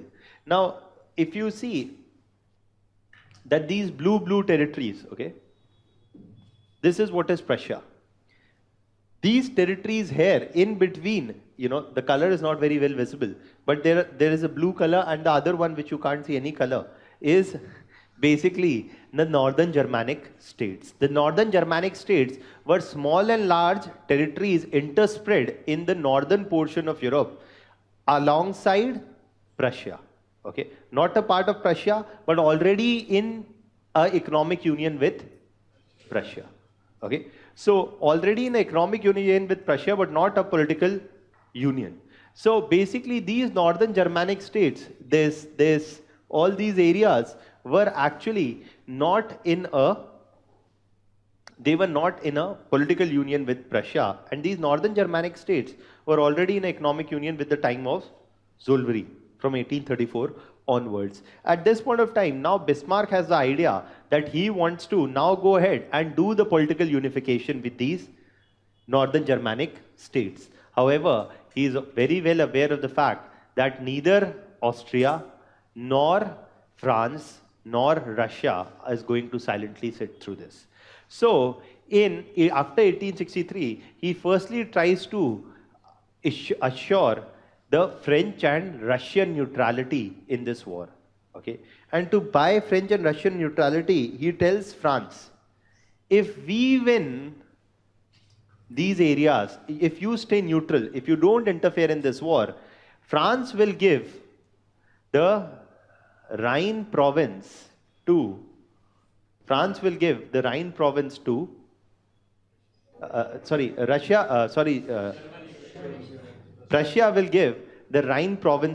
France if France stays neutral in this war. If at all any war breaks out, France should not interfere in the Prussian annexation of northern Germanic states. As a return, Prussia will give the Rhine province, which was already a part of Prussia, to France. Okay, this is just a zoomed-in map only of the German-speaking areas. Okay, so France is outside this. So basically, that was the secret, offer that Bismarck made to France, King Napoleon III. He gave this offer to Napoleon III: we will give you the territories in Rhine region. You just stay out of any possible war, if at all it breaks out, if we try to annex the northern German-speaking areas. To ensure Russian neutrality, what Bismarck had done was that Bismarck projected Prussia as a supporter of monarchies all throughout. And in 1863, there was a popular uprising in Russia. And the popular uprising in Russia was against the monarchy, which demanded the overthrow of monarchy in Russia. And Bismarck sent in the Prussian forces to support the Russian monarchy and to crush the popular uprising in Russia. So with the Prussian support that he extended to Russia in the uprising in 1863 in Russia, he established friendly relations with Russia. And with the friendly relations with Russia, he ensured that Russia would not interfere in any possible Prussian initiative to unite German-speaking areas. So on the one hand, you see that Prussia is actually, on the one hand, Prussia is getting Russian neutrality with a support to the Russian monarchy during the uprising in 1863. On the other hand, Prussia is also getting the French neutrality with the promise of handing over the Rhine region to France. Okay. Now, just a second. Now, also, but if he's got Russian neutrality and he's also got the French neutrality, what still leaves the challenges from one, and that is Austria. Austria is likely to challenge, is definitely going to challenge Russia, is definitely going to challenge Prussia, because again it has a significant German-speaking population, and it found itself, it also staked always a claim in any settlement of boundaries in this region. So Austria was likely to oppose any unilateral Prussian efforts to take up or gobble up all German-speaking areas that was known by Bismarck. And so Bismarck decides to attack Austria. And in 1866, Bismarck attacked Austria, and within a span of 7 weeks, Bismarck's or a Prussian army defeated Austria. Because of the 20 years of industrial revolution since 1830s, because of the strength of the Prussian economy and the expenditure on the army, the Prussian army had been modernized, and the Prussian army was superior to the Austrian army at this point of time. And Prussia easily managed to defeat Austria, ensuring that Russia did not intervene, ensuring that the French did not intervene. This is what happened in the Second War. I'll take it out. Now, but this is something that happens by 1866. And by 1866, you see that two of the wars have been fought. With the first war, you see that Schleswig and Holstein were taken. With the second war, you see the northern Germanic states were taken. And even Schleswig, which was handed over to Austria initially after the first war, is taken over by Germany, is taken over by Prussia by the Second War. When Prussia defeats Austria in Second War, it takes over all these northern Germanic states. It also takes over the control of Schleswig from Austria. Okay, so Schleswig and Holstein are now a part of Prussia, and so are the northern Germanic states. However, it left the southern Germanic states still behind. And from now on, Austria is no longer a major threat to Prussia. And Prussia has enforced its supremacy over Austria and had so strongly defeated Austria in the war that there was no possibility of Austria trying to challenge Prussia at this point of time. And the last major unification is of this region of Bavaria. Okay, and this Bavarian region is what is predominantly the region of the southern Germanic states. Okay, and these southern Germanic states are again, to become a part of Germany, but not without a war. And why did this war break out? If Austrian was no longer going to challenge, Russia was already neutral, and French also had been promised the Rhine region, because of which the French were also not going to fight the war. Then why was a war to break out? The war was to break out because Bismarck did not honor the promise that he made to Napoleon III, that after the Second War, after the Austro-Prussian War of 1866, he would hand over the Rhine region. So by 1866, after the war was over, he was supposed to hand over the Rhine region as a result of his secret promise that he had made to Napoleon III. But he refuses to honor the promise. He refuses to acknowledge the promise. He does not even pay any emphasis on this. And this makes Napoleon III very angry, who was expecting Prussia to honor its promise to France at this point of time. But this is all secret. This is all a secret honor. And Napoleon and Bismarck does not say anything about this. He simply chooses to forget. However, Napoleon III is not very keen on forgetting, and he actually writes a number of letters to Bismarck. And finally, in 1871, he threatens Bismarck that if you do not fulfill your promise of handing over the Rhine region to us, something that you had promised in 1866, we will attack Prussia. Okay. Now, this is the time when, firstly, Bismarck makes the letter written by Napoleon III public. Okay. And Bismarck says, and he makes the letter written by Napoleon III public to the people of Prussia, but by selectively deleting the portion where it was written by the king, by Napoleon III, that Bismarck had promised him Rhine. So rather, he just relieved the part of the letter which said that France was threatening to annex Prussia and to take over the Rhine region. Okay, and this was given as the justification to attack France. And you see that Prussia attacks France in the Third War, and you see in the Franco-Prussian War of 1871, 1870, in the Franco-Prussian War of 1870-71, you see that Prussia decisively defeats Napoleon III. And Napoleon III, the French king himself, is captured by the Prussian forces. And along with 83,000 French troops, which were made prisoners of war and who were captured by Prussia. Prussia forced France to surrender. And with this, Prussia forced France to surrender, and the southern Germanic states voluntarily joined Prussia. Okay, and southern Germanic states voluntarily joined Prussia, and you see the unification of Germany is complete, and Germany thus was united under Prussian leadership. But yes, you see there is a German-speaking population even in Austria which does not get united, and you see that despite that Austria and Prussia had hostile relations from 1860s to 70s. You see that after 1870s, there is again a return of a more peaceful relations between Germany and Austria. Why? Because the shared cultural links, the shared linguistic links, etc. You see that Bismarck does not pursue any policy of hostility towards Austria after this point of time. And why he is doing that, we'll talk about it later. But what happens in the Franco-Prussian War 1870-71 also is that not only Napoleon III is defeated, but this is not just a defeat, but this is a very humiliating defeat.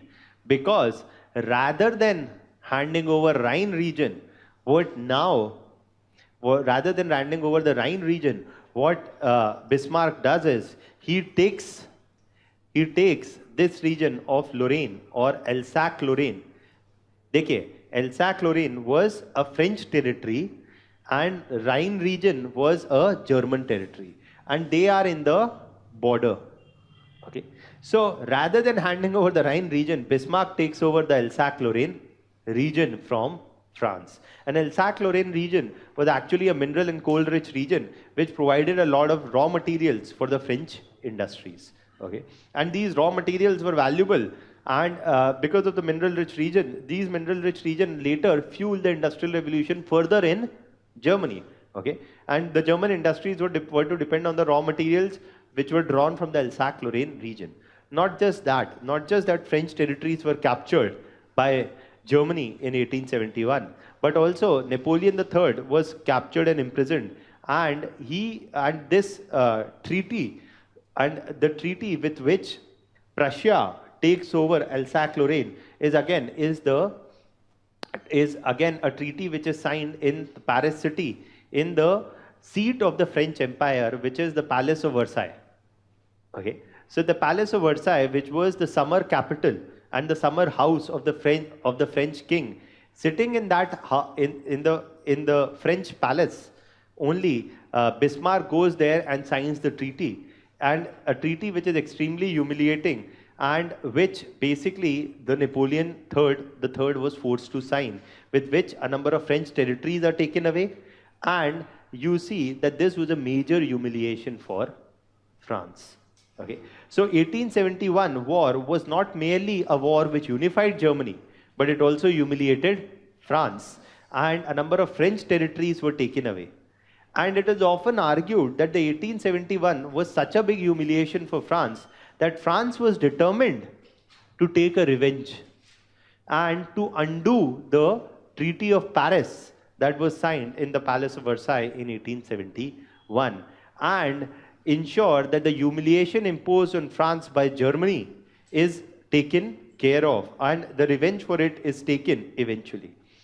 Much later, 50 years later, when you see World War I ending and Germany is defeated in World War I, again a treaty signed, again in the city of Paris, again in the same palace, where now it is the Germans who are being forced to sign the treaty by France. And for the first thing that France does is it takes back Alsace-Lorraine. The next thing that France does is it demilitarizes the Rhine region, and Germany is never allowed to keep any army in the Rhine region. Then it goes on to even take a part of German territory, which is the Ruhr region that we'll discuss later, which is also a mineral-rich region. So everything that Bismarck had imposed upon France. Not just France tries to undo it, but also tries to attempt to impose similar revengeful terms on Germany after World War I. So it is also argued that the Franco-Prussian War of 1871 was sowing the seeds for the World War I. Okay.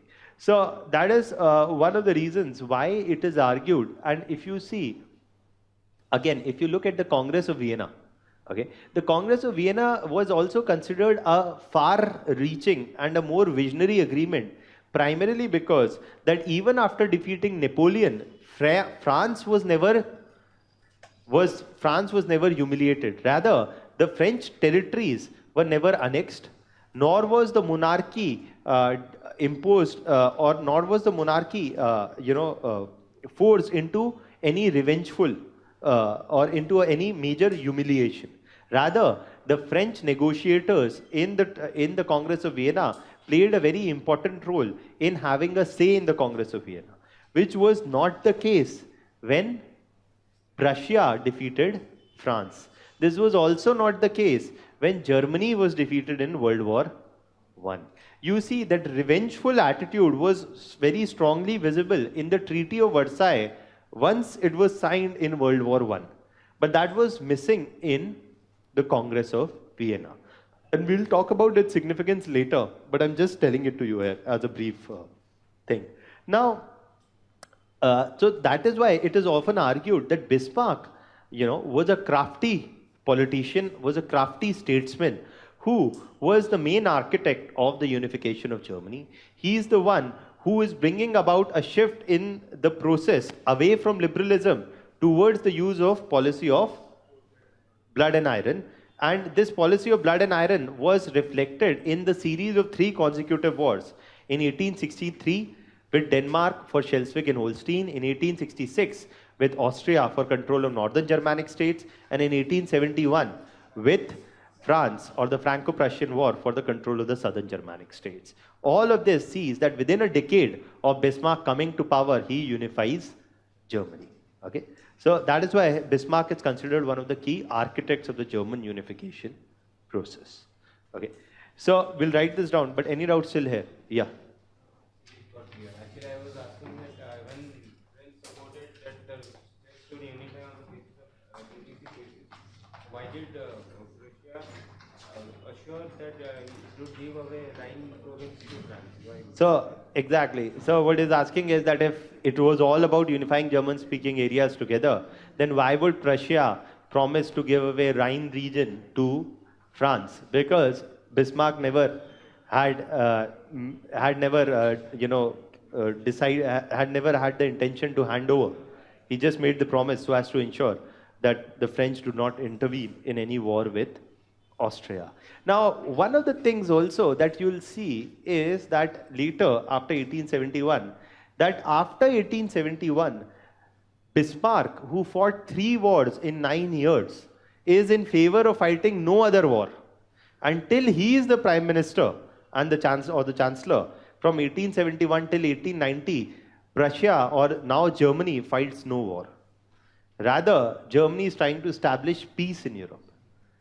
And this is one of the things which differentiated him from many other leaders, that not just he was in favor of use of force, but he was also in favor of establishing peace, because he understood that just because you can win wars does not mean that you need to fight them.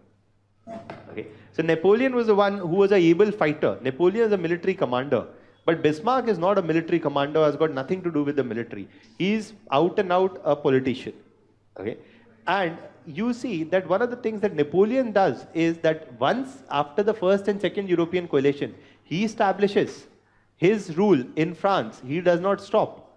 Rather, he is in favor of more expansion.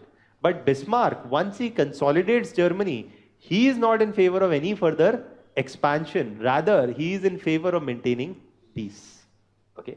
Now, why is that? We'll talk about later. But you see that that's what is being pursued by Bismarck. Okay. Now, any doubts still here? Was any other reason why Russia was neutral? Why Russia was neutral? Being a part of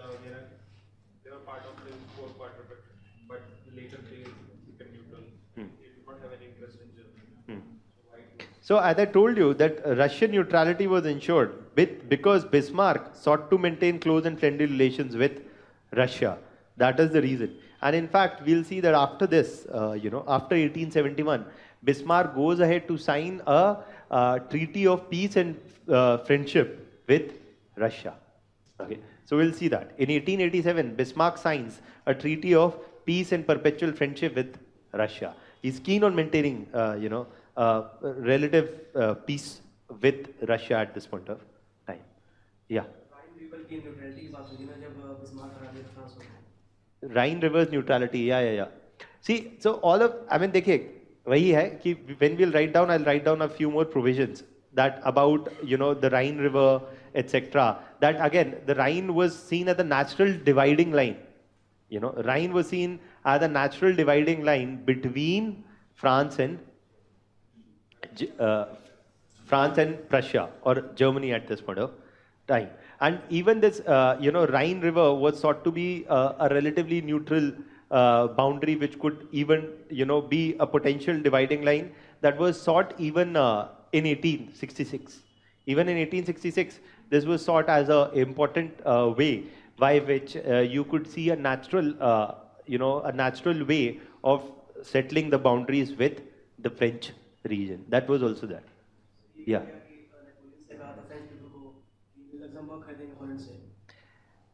देखिए अब Napoleon कहाँ से आ गया? Napoleon को हम पीछे छोड़ा है.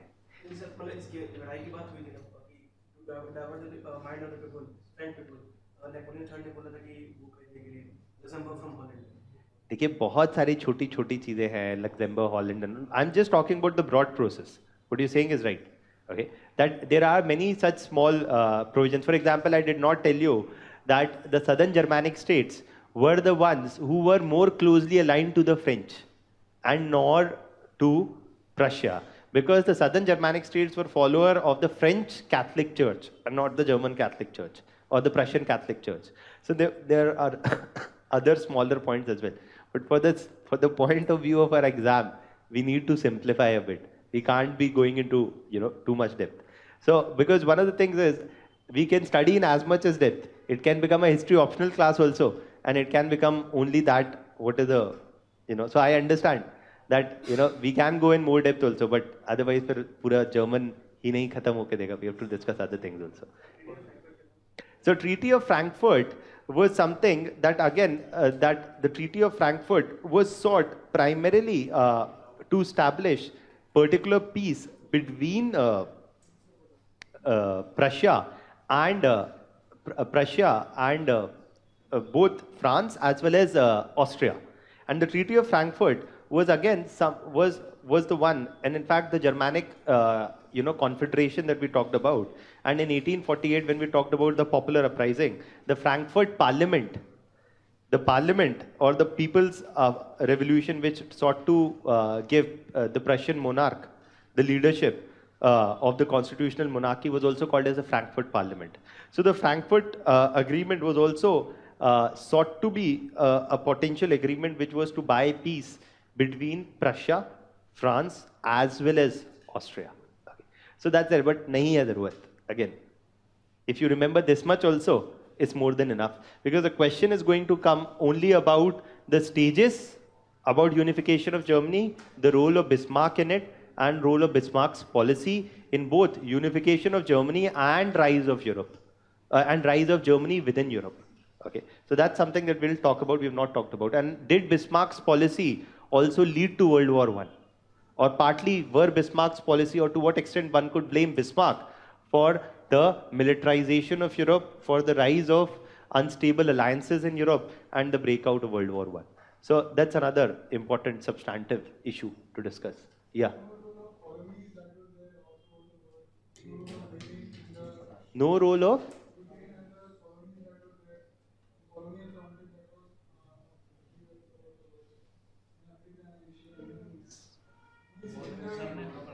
Was there any role of Britain in this whole process? Britain has got no role in this process. Britain is maintaining neutrality all out and out. Okay, Britain is not interfering in this process at this point of time at all. Okay, because the British people have a number of their own problems to deal with that we are not discussing here. Also, colonies Prussia did not have many major colonies. Okay, it is only after the unification of Prussia into Germany from 1870s that Germany starts pursuing colonies in North Africa. German colonies actually start existing in North Africa only when Germany becomes a strong power, 1871 onwards. And Germany is pursuing colonies in North Africa. Germany is pursuing colonies in the Asia Pacific region, in the islands, in the Asia Pacific region. Okay, so that's the colonization is actually of where Germany plays an important role. Is happening only after 1871. Yeah. When Bismarck defeated Austria in Second War, why did he not annex the German-speaking area of Austria? Why did he not annex the German-speaking area of Austria is something that we'll understand later. Okay, that why he's not annexing. So what he's asking is a valid question, that why is he not trying to annex Austria or areas of Austria?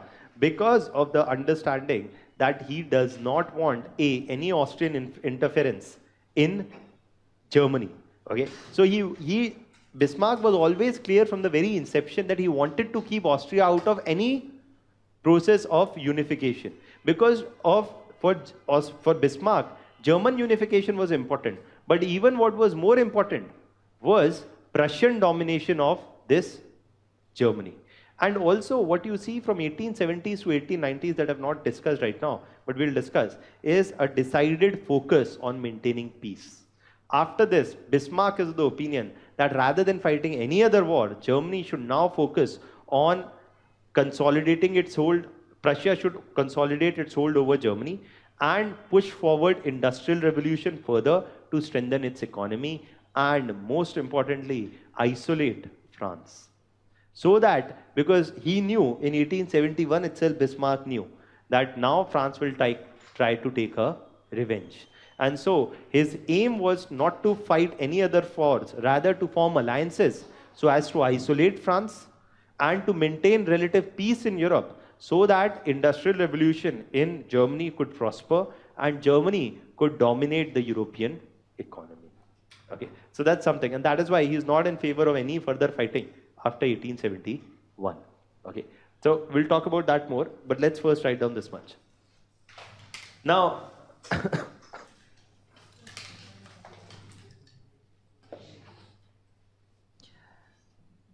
so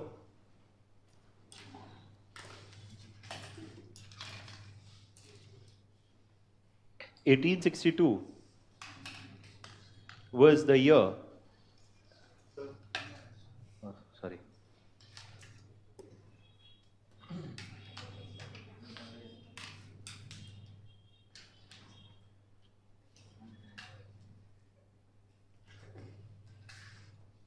So 1862 was the year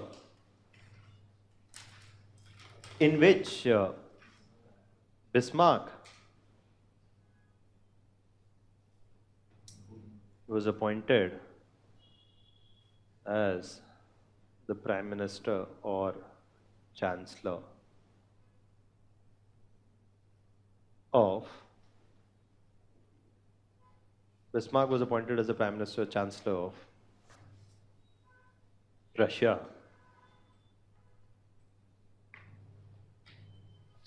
with the aim of bringing about German unification. Now, the aims of Bismarck's policy were: A, to bring about a political unification of German-speaking areas. And actually, I have not told you, see, there's a limit to which I can discuss. For example, there were two plans. One was Lesser Germany and other was Greater Germany. Okay, the Greater Germany plan was to have both Austria and Prussia into it. But Bismarck was not in favor of this idea of a greater Germany. He was in favor of an idea of a lesser Germany, which had no Austria into it. Okay, so there are many such details, but we can't be, so that's why I'm just, we're boiling it down to 3 or 4 major points, something that we can use. Okay, to bring about a political unification of German-speaking areas under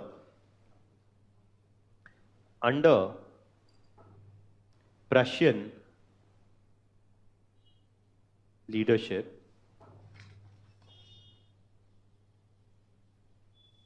and without any role for Austria in such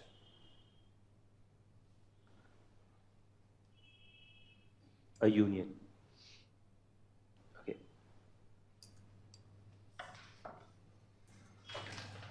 The other aim of Bismarck's policy was Bismarck aimed to establish German domination over Europe.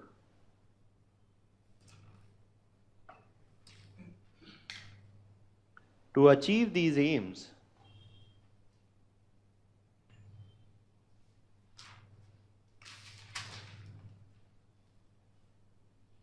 okay, sorry, add one more objective.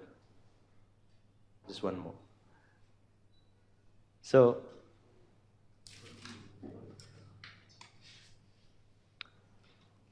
Bismarck aimed to bring this political unification not under a popularly elected government, but under the leadership of a strong monarchy.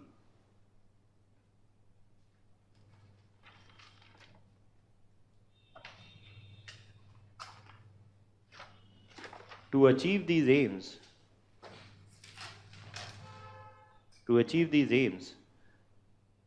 Bismarck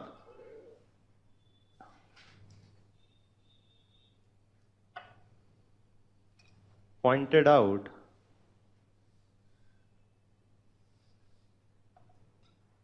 the limited or no utility of liberal methods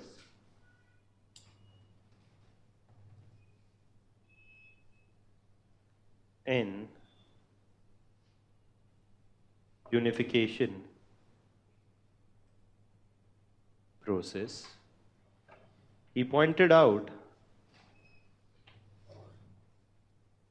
that the Frankfurt Parliament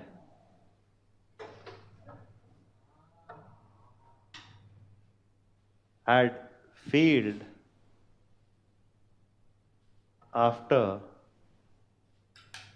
the revolution of 1848 to the Frankfurt Parliament had failed after the revolution of 1848 to establish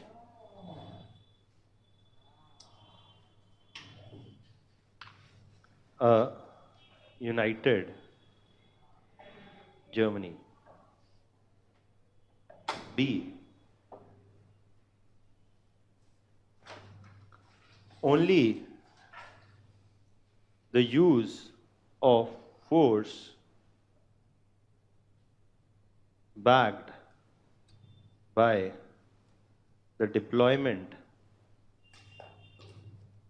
of a strong army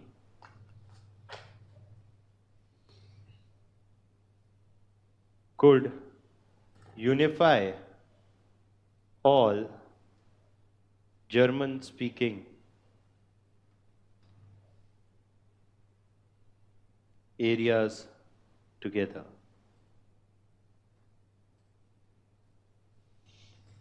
Thus, Bismarck supported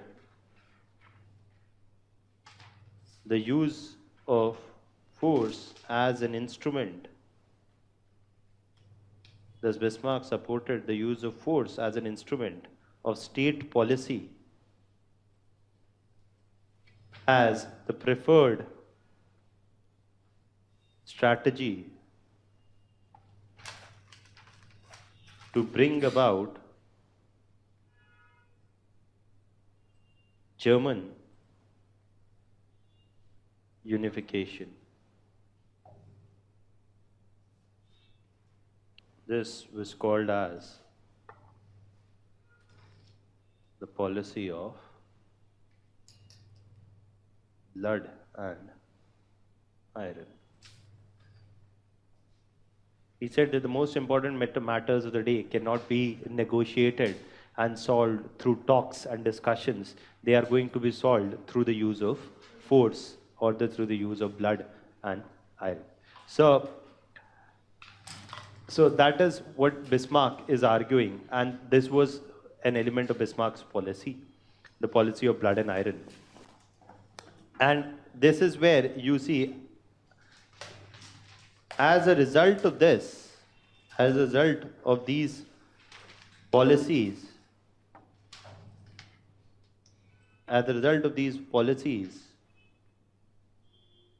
1863 is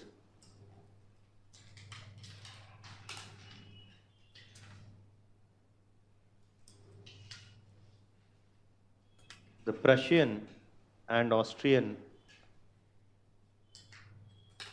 attack on Denmark to take over Schleswig and Holstein.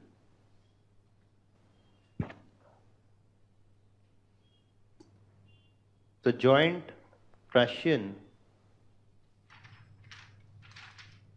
and Austrian forces defeated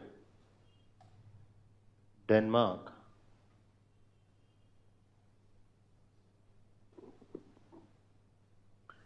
while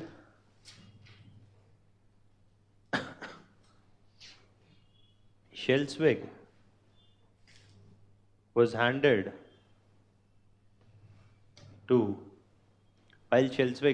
to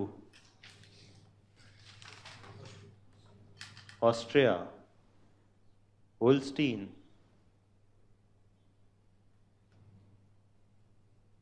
was handed to Russia.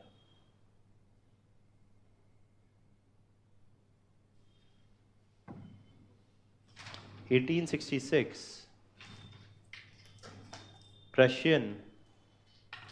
the Austro-Prussian war and the annexation of northern Germanic states.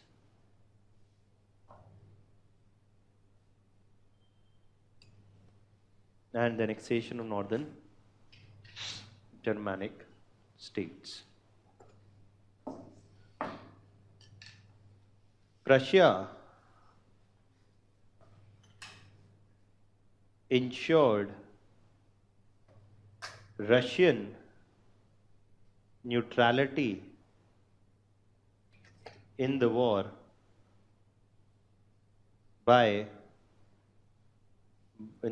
when Bismarck sent in Russian troops to crush an anti-monarchical uprising in Russia during 1863.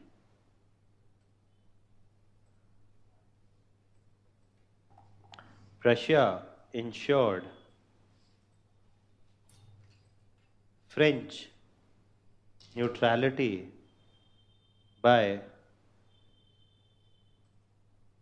promising to hand over the Rhine region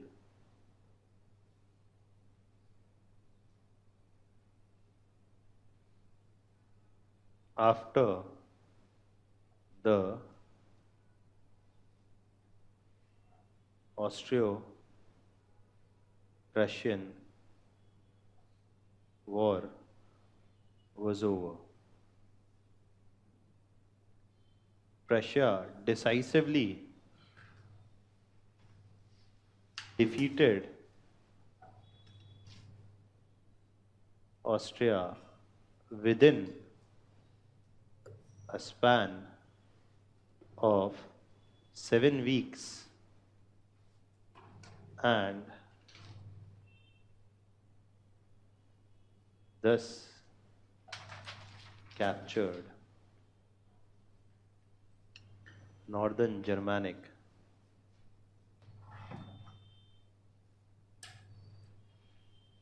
states and thus captured the northern Germanic states.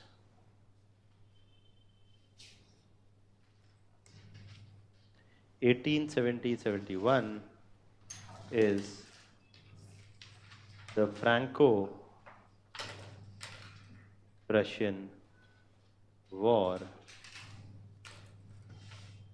and the unification of southern Germanic states. Bismarck selectively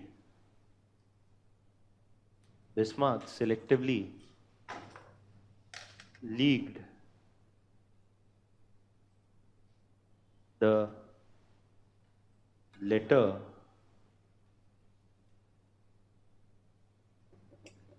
by Napoleon III, which threatened to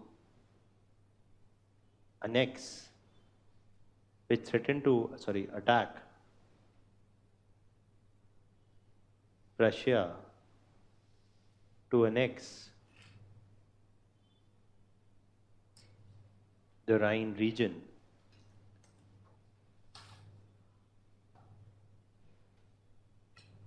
And use this as a justification to launch a war against France.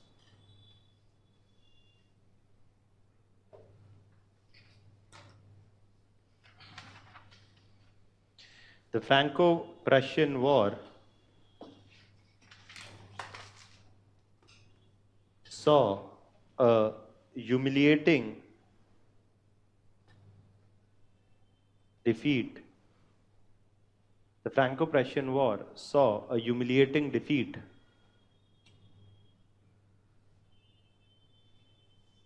imposed on France by Prussia. Napoleon the Third and 83,000 French soldiers were imprisoned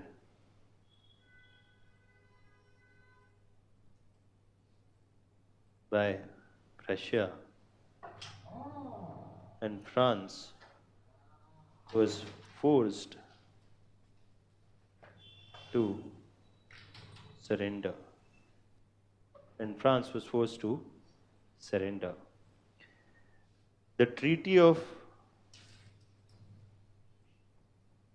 Paris, 1871,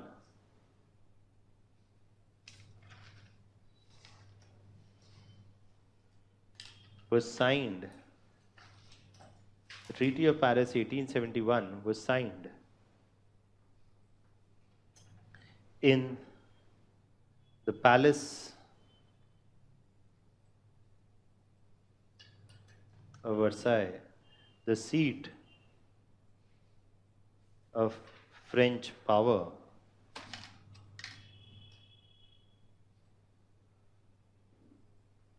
This was a major humiliation for France, as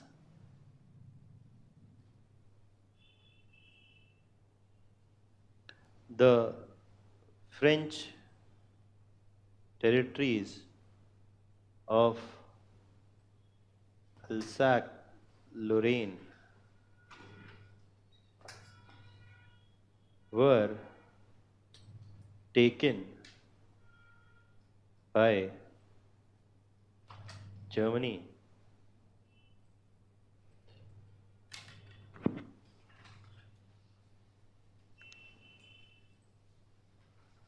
As the French territories of Alsace-Lorraine were taken by Germany, which ultimately became a major point of discord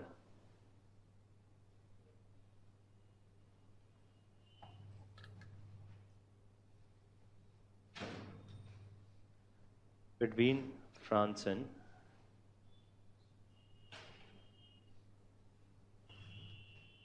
it is often argued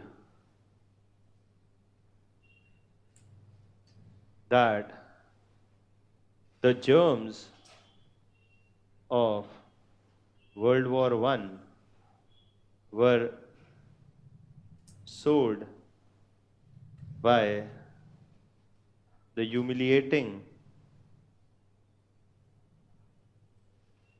terms of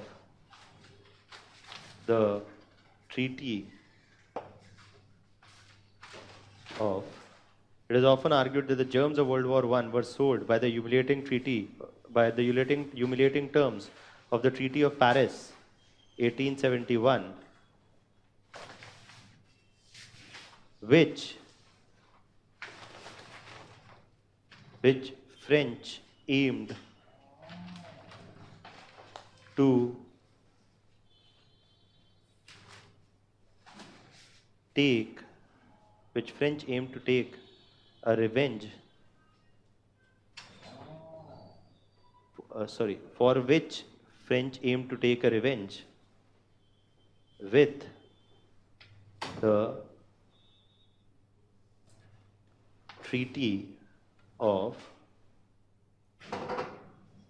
Versailles in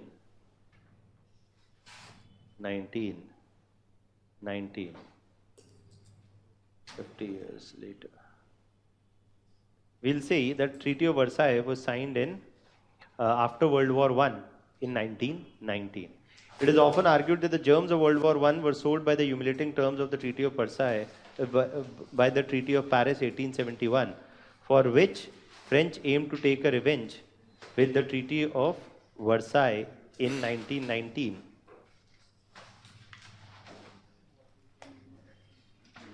After the German defeat in World War I.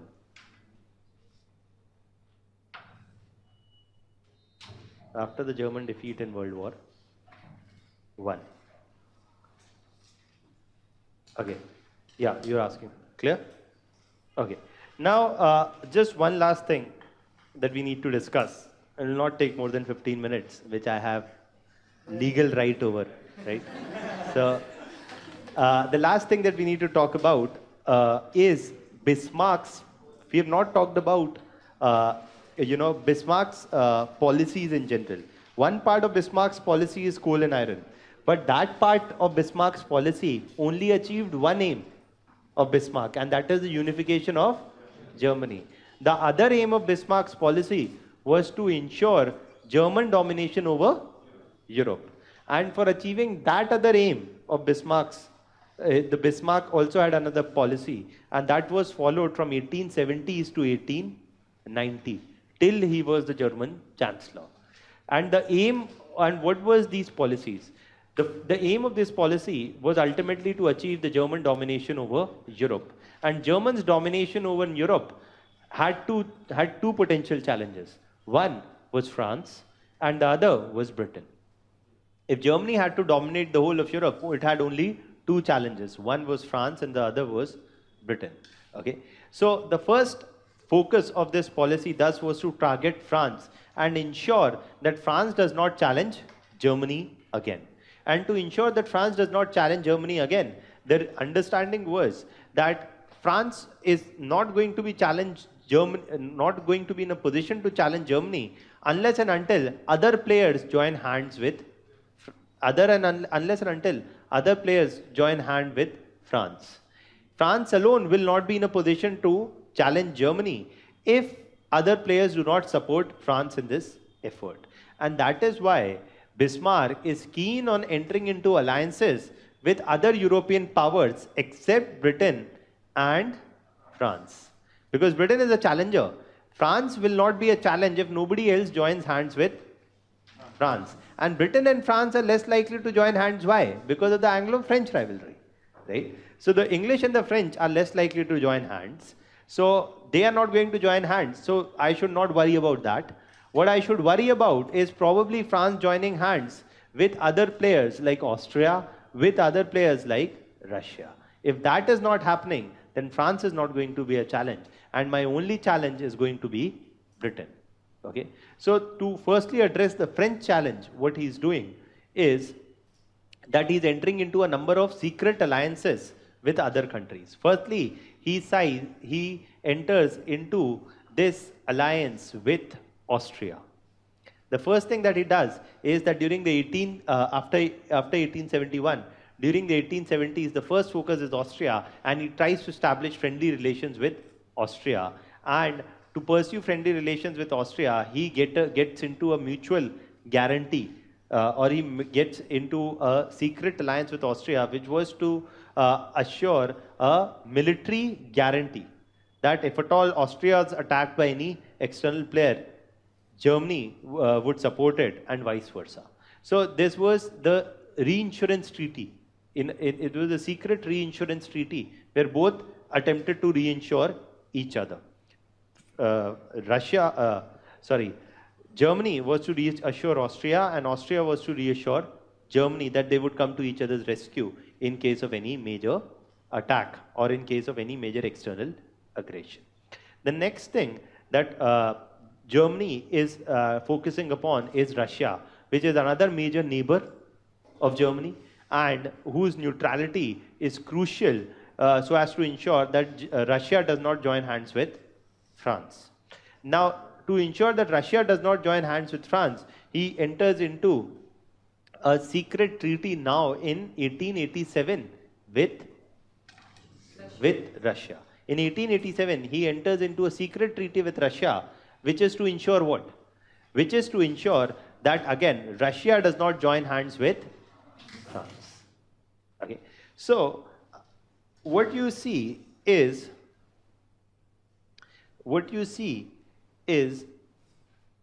that the aim of Bismarck's policy, firstly,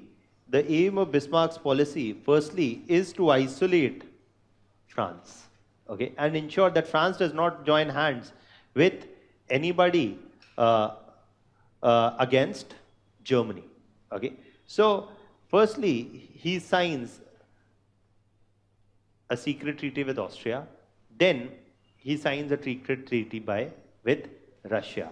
And what is important is that he is pursuing no expansion in Europe from 1870s to 1890s. Even though in continental Europe, by 18, the expenditure on military is something that continues unabated even after 1870s. After 1870s also, they continue to spend on their military, and the military might of Germany continues to expand after 1870s also. And on the one hand, he is pursuing increased military expenditures. On the other hand, he is pursuing a number of alliances to isolate France. Both were to ensure what? That France does not become a challenge. Another aim of pursuing this peace was why? Because if there is peace, Germany would be able to capture these markets. If there is peace, then German industries would be able to capture the markets in Austria, in Russia, because Russia was yet to undergo an industrial revolution. Okay, so Germany could easily capture markets in these areas if at all there was peace. If there was war, the German industries could not capture, or would not be in a position to capture these areas. So again, relative peace was being pursued so as to ensure what? That German industries could capture the European market. And by 1890s, you see that that Germany is almost had the equal market share to Britain in Europe. So his plan was working. Okay. At the same point of time, you see that obviously Britain is not a part of these treaties, and Germany also has already this thing coming into position. Also, what is happening is that by this time, we have not talked about Italian unification, but Bismarck was supportive of Italian unification. In fact, he handed over some of the Italian-speaking areas under Austrian control to Italy. So even with Italy, he shared relatively good relations. And you see that even with Italy, he has good relations. And so what is he able to do? He's able to impose a number of alliances and imposed an alliance system in Europe which was aimed at isolating France. Okay. And this is what is Bismarck's foreign policy. Okay. This is Bismarck's foreign policy, which had two objectives: to isolate France and to challenge Britain. And again, to challenge Britain, the emphasis was on military, and also the emphasis was on the German Navy, because British naval strength was far superior to any other. And you see that he's even pursuing a the naval expenditure also increases at this time. And by 1890s, the German Navy is second only to the British Navy in Europe. Okay. So by 1890s, he's able to achieve a lot. In 20 years, Germany is able to achieve a lot. But by 1890s, what you see, that this secret alliance system that he had imposed was this alliance system. These alliances were not open alliances. They were only secret alliances. And Bismarck had a history of doing secretly things which he may or may not uphold. Okay. So even though countries were entering, or even though other powers were entering into these alliances with Germany, not everybody was very sure about German intentions. Because on the one side, Germany was talking peace. On the other side, Germany was increasing its military expenditures. So not everyone was sure of how long these alliances would last, or if a time of conflict was to come, whether Germany and Bismarck were to honor these alliances or not. Okay. So his emphasis on military expenditures, his emphasis on pursuing secret alliances actually fueled an atmosphere of insecurity in the whole Europe at this point of time. But nonetheless, somehow the system survived. In 1890, Kaiser William I, by 1890, Kaiser William I, in 1888 itself actually, but more so by 1890, Kaiser William I is being replaced by Kaiser William II. And William II is of the opinion that why to pursue peace? When we are the longest, when we are the biggest economy in continental Europe, when we are such a big military power, why do we need peace? Why do we need these alliances? Let's show the world who we are. Okay? And so you see that 1890s onwards, Germany is pursuing colonies. And these colonies it's pursuing in Africa, North Africa. Okay? And also, apart from Africa also, Germany is in favor, now Kaiser William II is no longer in favor of upholding a status quo, but is in favor of pursuing an expansion. But Bismarck is not.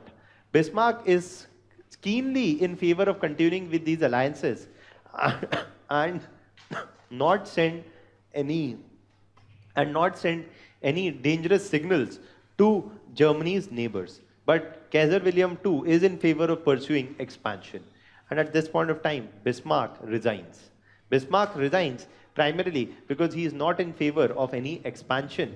And you see that Kaiser William II is also okay. He says, you resign, so resign. I will pursue expansion after this anyways. And as soon as Bismarck resigns, all these secret alliances started to fall apart. Because Bismarck was the key architect of these alliance system, and Bismarck was widely known as the architect of the German foreign policy at this time. As soon as Bismarck resigns, the first alliance that falls is the alliance between Germany and Russia, because the secret treaty which had been signed in 1887 was for a 3-year period, okay, which was to be renewed. And Kaiser William II refused to renew the treaty, and Bismarck was in favor of renewing the treaty, and this is what led to Bismarck resigning and Kaiser William II not renewing the treaty. As soon as Kaiser William II declined to renew the treaty and Bismarck resigned in protest, it was all clear to Europe that this is the beginning of German aggression. And so as soon as Bismarck resigned and this German-Russian alliance fell apart, you see that by 1894, now wary of a German aggression and trying to understand what caused Germany to not renew. If Germany is not renewing the reinsurance treaty with Russia, that means that Germany has aggressive aims, right? That is why it is not renewing the reinsurance treaty with Russia. And if it is not renewing the treaty with Russia, Russia must enter into a treaty with someone which is looking to contain Germany. And France was looking since 1870s to take a revenge. So now France and Russia enter into a treaty in 1894. France and Russia enter into a treaty in 1894. We will see in the next lecture that in 1904, Britain and so in 1894, France and Russia enter into a treaty. In 1904, Britain and France enter into a secret treaty. And once Britain and France are in a treaty and France and Russia are in a treaty, then obviously you would have Britain and France and Russia in a common treaty. Why? To isolate Germany. Okay. So you see that this is what happens by 1907. So the secret alliance system that Bismarck had managed to put in place and continue for 20 years till 1890 completely collapsed by 1907, where you see a opposite alliance coming into place, which was aimed at isolating Germany. So as long as Bismarck was there, his foreign policy actually managed to achieve German domination over Europe. But Bismarck's foreign policy also had other impacts, that it created an atmosphere of fear and insecurity in Europe. It imposed a secret alliance system in Europe, which created this atmosphere of fear and insecurity. And Bismarck's policies continued a